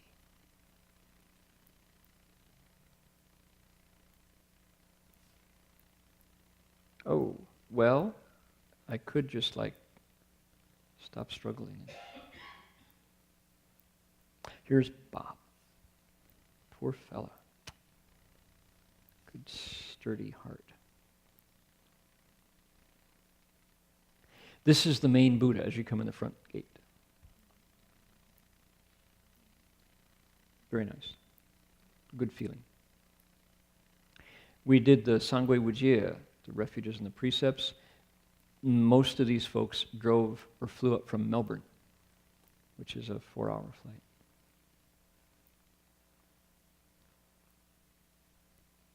Who dat?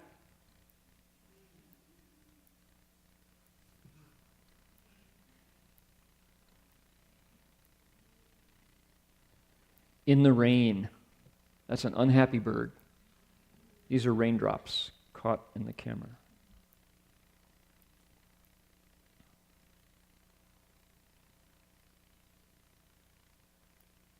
Now, for most of these good shots, I have a video as well, but they haven't been organized yet. So videos will come next. Let's see here. What do we got? Oh, I'm going to collect him out. Yeah. Isn't that nice? Came out one morning and that was waiting for me.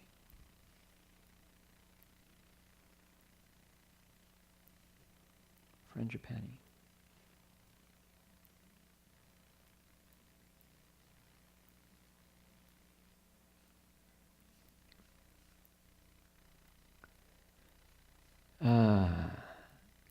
Okay. This guy, a Currawong, he's standing on one leg. He's deciding whether to come down and check out the bird feeder. This is a lovely place to cultivate. One of the things I was doing there was teaching college. And these are my students from Bond University who've come down for a round table and for a field trip. We split them into 2 different groups. And of the 33 students, some of you may recognize Florence. Florence, is it Ong? Who is right now at CTDB. She'll be here for a couple months. She's one of our regulars, and she saves up her vacation to come to CTDB. This is Jin Fu. Jin Fu Sure is our main nun in Australia after Dharmaster Chur comes back and forth. And who's this guy in the back row? The one with a smile on his face. Oh, that's the Buddha. Oh, look at that. There we go. Okay, this is my class. 33 students, 30 of them from the U.S. They're at Bond for semester abroad. What's that? 33. 30 out of 33 are from the U.S. 3 Aussies. Yeah, how about that? Bond University was voted, BuzzFeed, that website aggregator, voted, students on BuzzFeed voted Bond University #1 in the world for junior year abroad. How about that? Has something to do with the surfing and the koalas, they say. And also the quality of the education. So how interesting that these students thought, stop. These students thought, gee, I'm in Australia, maybe I'll take a class in Buddhist philosophy. We talked about that. It was like, were they like, when they're home at St. Louis University or University of Iowa, they didn't want to waste a credit on it or something? Or they thought, I'm far enough away, Mom can't tell me no. Something like that.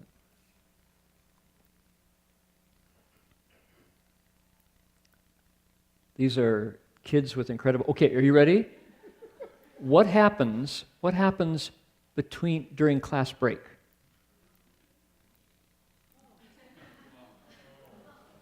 Every single eye is on an electronic device.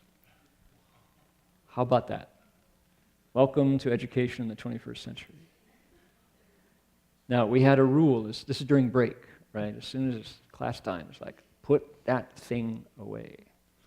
I had an honor system. I said, if you must look at your computer at this time, it's the honor system you are doing research, right? Otherwise, I want your eyes on my eyes. This is Sam and Sophia, a sheepdog. Oh, who dat? Hello, mate. Good day. She's right, mate. Aren't they strange? They're kind of like dogs, kind of like camels, kind of like horses, and yet not like anything else. Look at the muscles in that critter.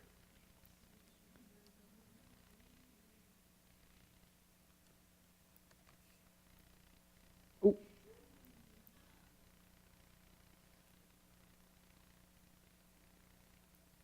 Frog mouth.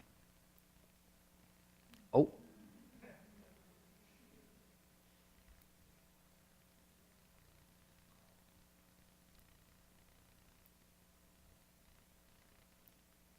Yep, seen that one before. Oh, somebody. Who's that? I recognize him. What has he got? He's got a crocodile in his hands. Ooh.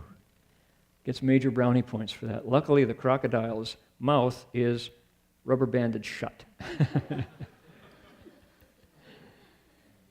Otherwise, he's smiling. That's all right. Now, what you don't know is, this is the second picture. The first picture, Jerry is going, ah! He calmed down for the second picture. So. Hey. Ooh. A barking owl. There are some great zoos right around us. Look at that. Check those eyes out, right? Ooh. If you're a mouse, you got about 2 more seconds before you become lunch. There's a mouse who just became lunch. Ooh. Yeah. Here's another one. Ooh. Look at those eyes. My kookaburra does not have eyes like that. Those are carnivorous raptor eyes. Ooh. He swallowed it down. Look at that. Feeding them like live mice? They're frozen. That's the way the trainers come out with a little belly pack full of frozen mice, and that's how they get the bird to behave. They go like this, and the bird's over there, and he grabs that mouse. Oh, are you ready? This is the money shot. This is the power photo.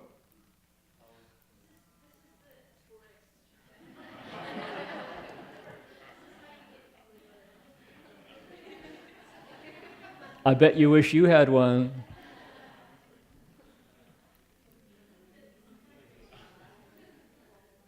Oh, it went away. Sorry. Oh, that jumps. There we go. There we are.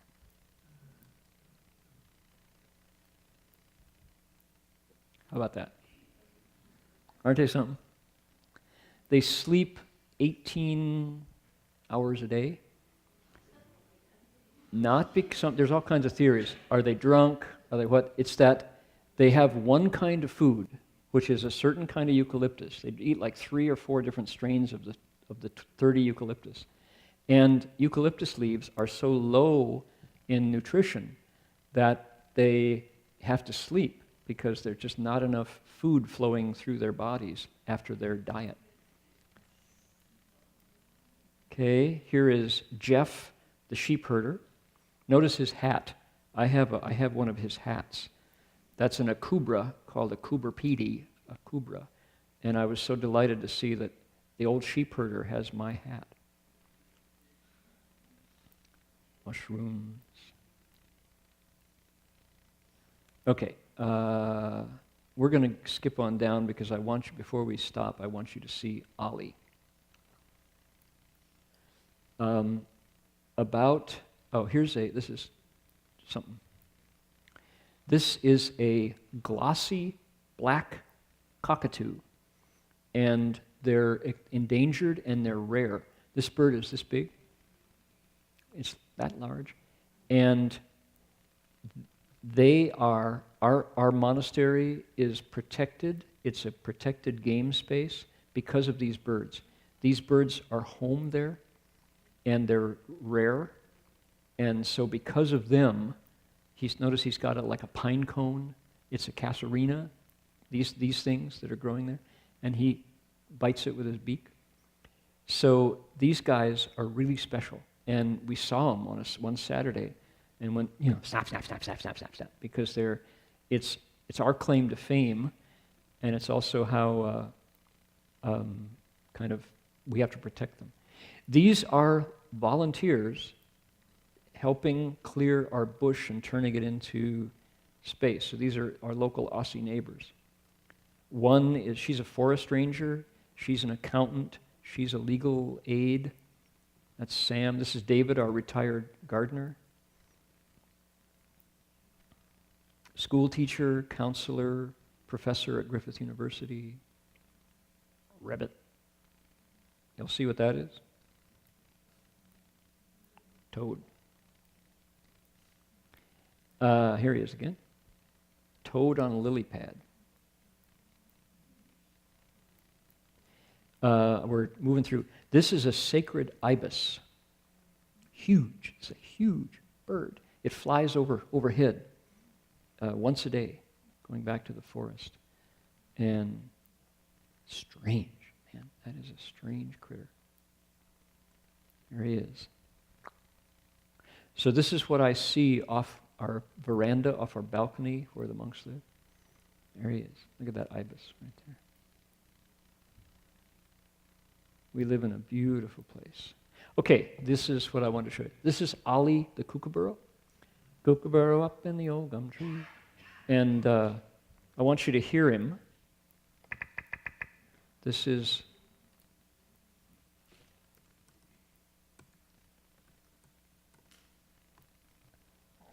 Here's our bird.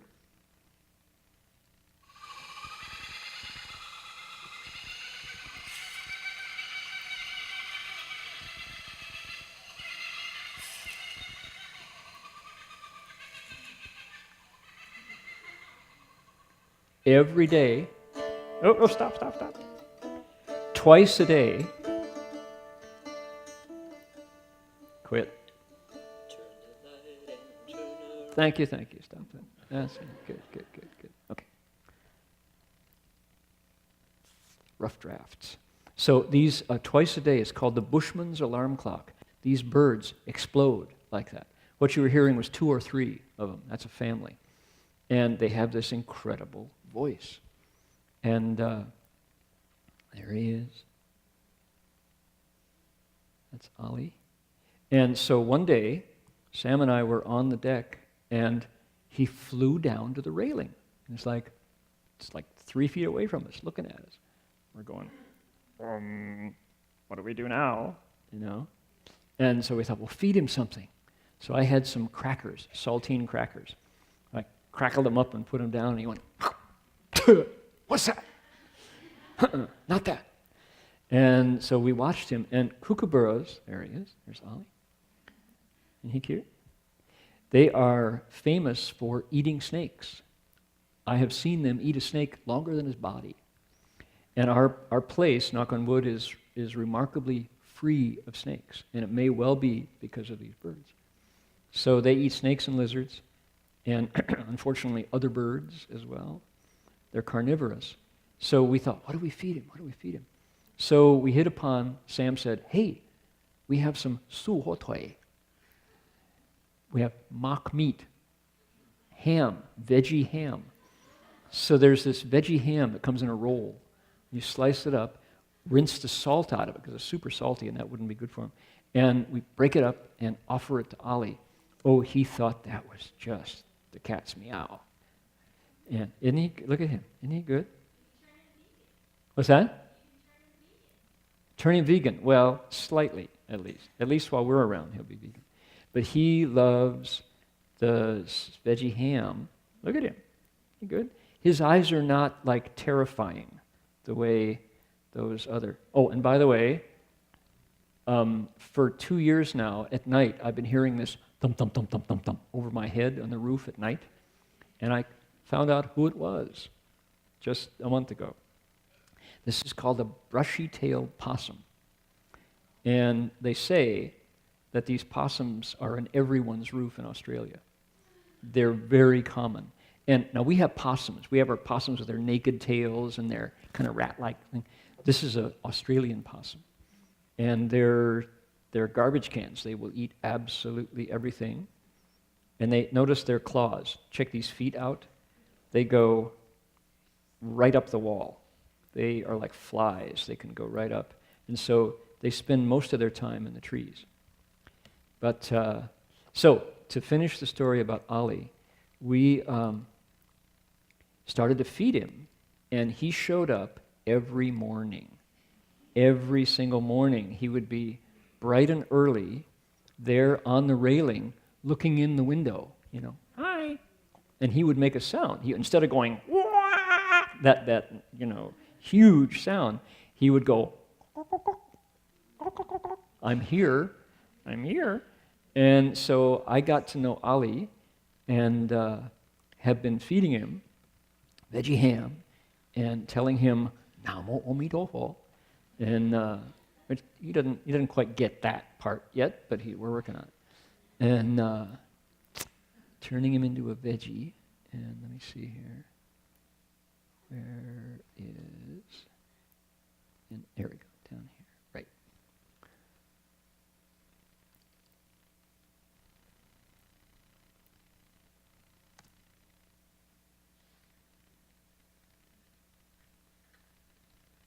There he is. He's about 60 feet out.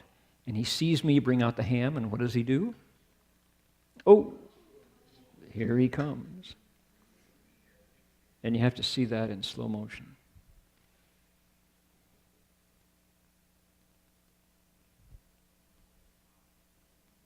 Down he comes. And he lands on the railing.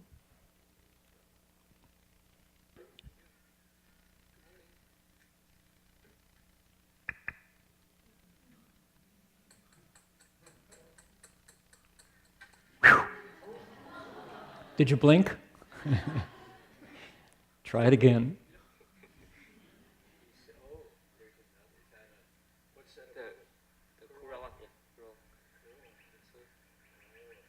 Try that again.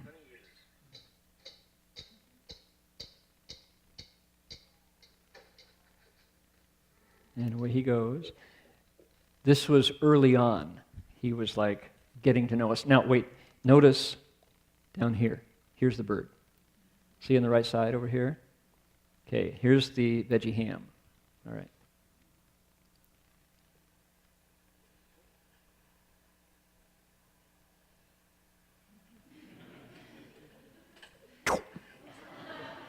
Gone.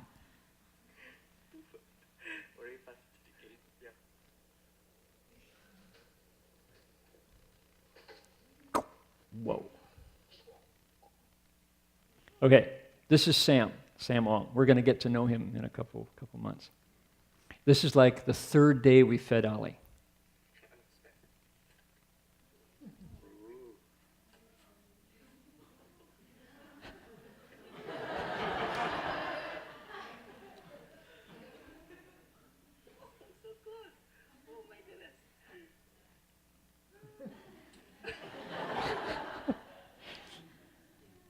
Bit by bit, he got closer and closer.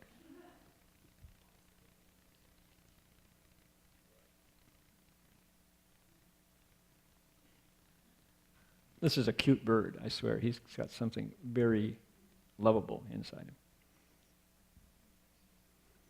So I picked up a flute, and I tried to train him to the sound of a flute, and that didn't work. So.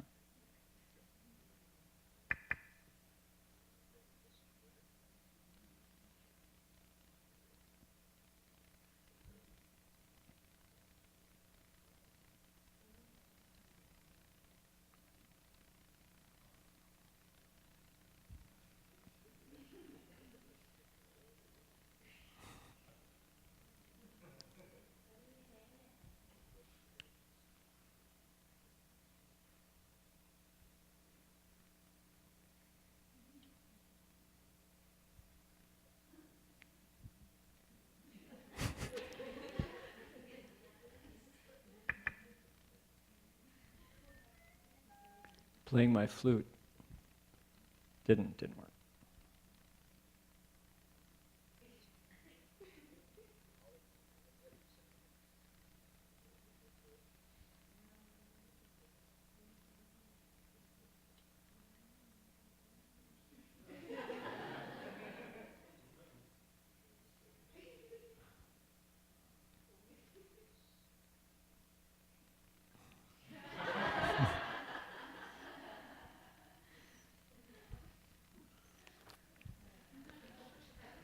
More.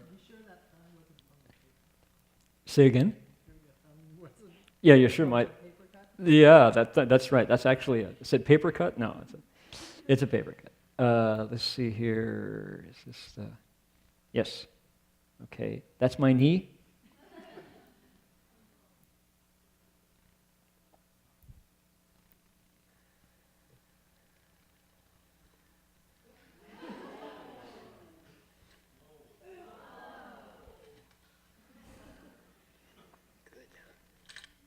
And I got the scars to prove it. Yeah. I began putting a towel over my knee after that because his claws are kind of sharp. Not that one. There we go.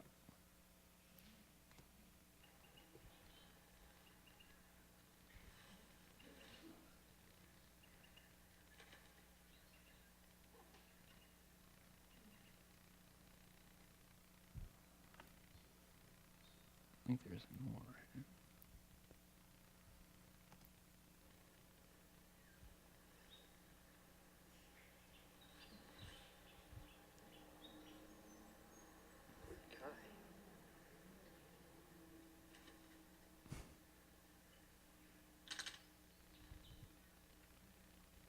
One more.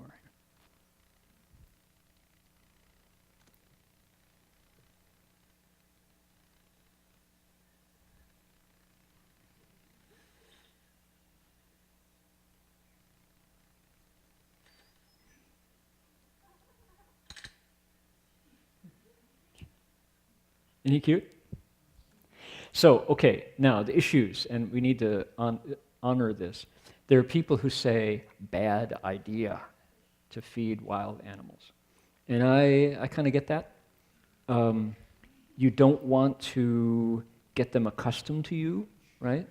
And also, if they, suppose he's like very comfortable approaching me and eating, and then I'm gone, and he goes up to some redneck yahoo who like pulls out a 6-gun and drills him, as soon as he lands in front of him. That could happen. So there's a lot of stuff at stake before you quickly kind of happily feed animals, and you gotta honor that. But here's I'm not always feeding him. Sometimes we're just like hanging out, and this is the last two. He's about 2 feet away from me, and he talks. Unfortunately, you won't be able to hear him because it's pretty quiet, but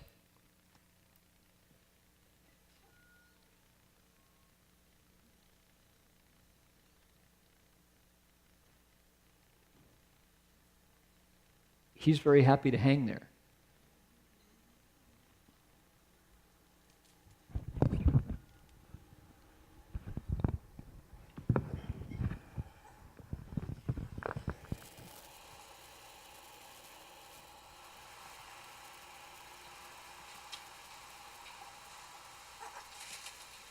And he goes.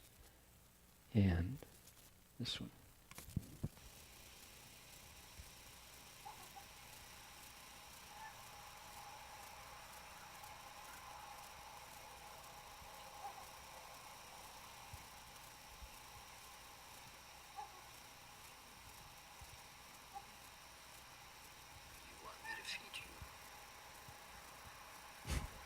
Are you kidding me? Of course I do.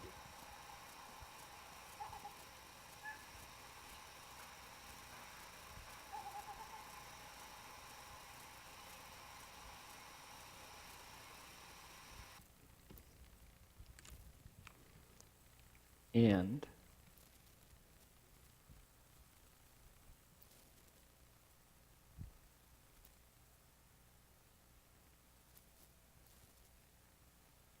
just a second here. Not that one. This one.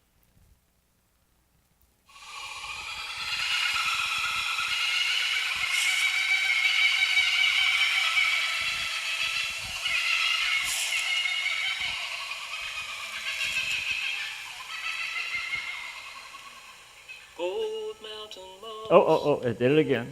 Bowing through the town. There we go. Okay. So, kookaburra. That's probably more kookaburra information than you've ever had before. So, fun.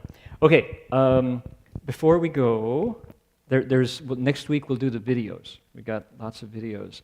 Visits to the Singapore Zoo, watching rainbow lorikeets land on Jerry Shu's head. We've got lots of those. Oh, I need to see those before we quit. Just one, so you can see what's coming. I wish Jerry's boy Griffin were here because he would like. Oh, this is of all the Facebook photos I posted. This got the most likes of any Facebook photo. 360 counting. That's Ollie. Isn't that good? So, oops, there we go. Go away. So Jerry and we went with two of the nuns to Currumbin and had this kind of experience.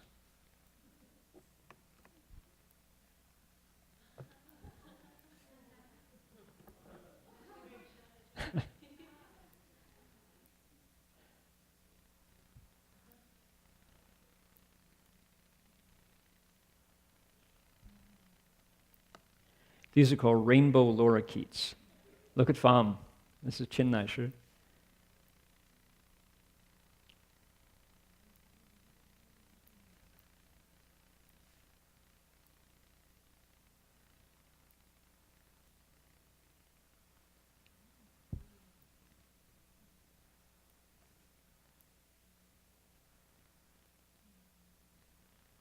There you go. Okay. We're taking you way past time. I apologize for that. So that's previews of shows to come. Meanwhile, I want you all to see this.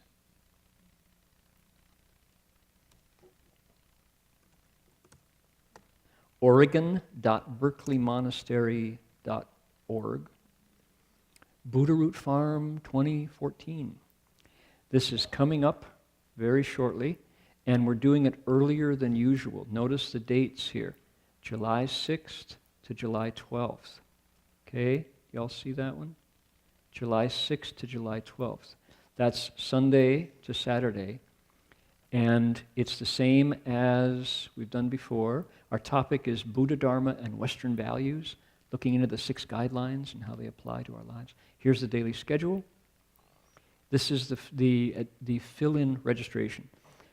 We're asking everybody who is interested in coming to fill in this form, because that's how we plan food, rides, safety,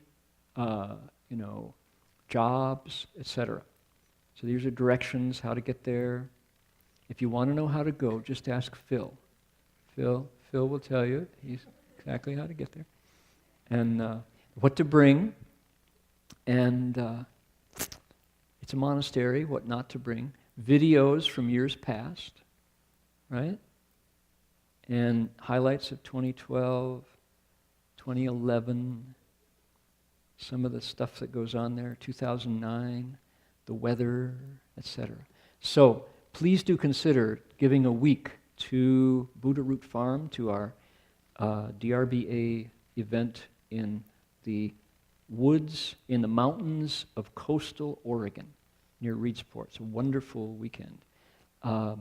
Many people report it changed their life. They have never lived under the stars before, but it is a camping experience, and it's pretty rugged. So if you have difficulty going up and down a trail, you might want to talk to some of the people who've been there and get a feel for whether it's right for you. Okay? So that's coming up. That's the website, oregon.berkeleymonastery.org. Okay? Or come and talk to me or Locke or Stacy or Sandy about the experience, and we'd love to have you there for that week. All right. Please have a week of blessings and wisdom, and we'll see you. Oh, I want to say, those of you should know that Heng Sure is going to Malaysia for visa matters and will be away from the monastery for a minimum of 6 months. So anybody who wants to bow or say goodbye, this is your chance, because he'll be leaving Monday. So our Heng Sure and I will be the staff here for the next short time, and then he'll be back. All right, let's run that screen up, and we'll bow to the Buddhas and see you next week.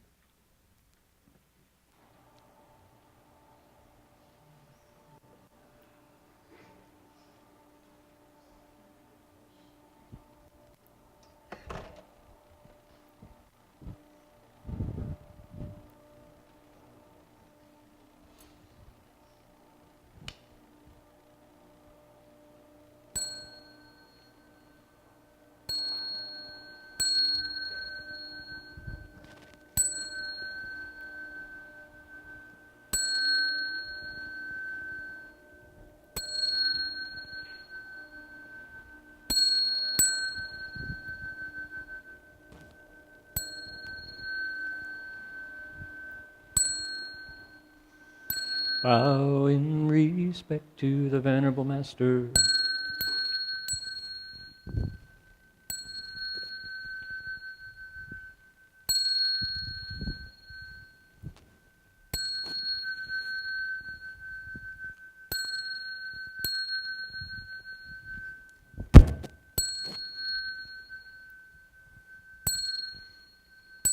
Namo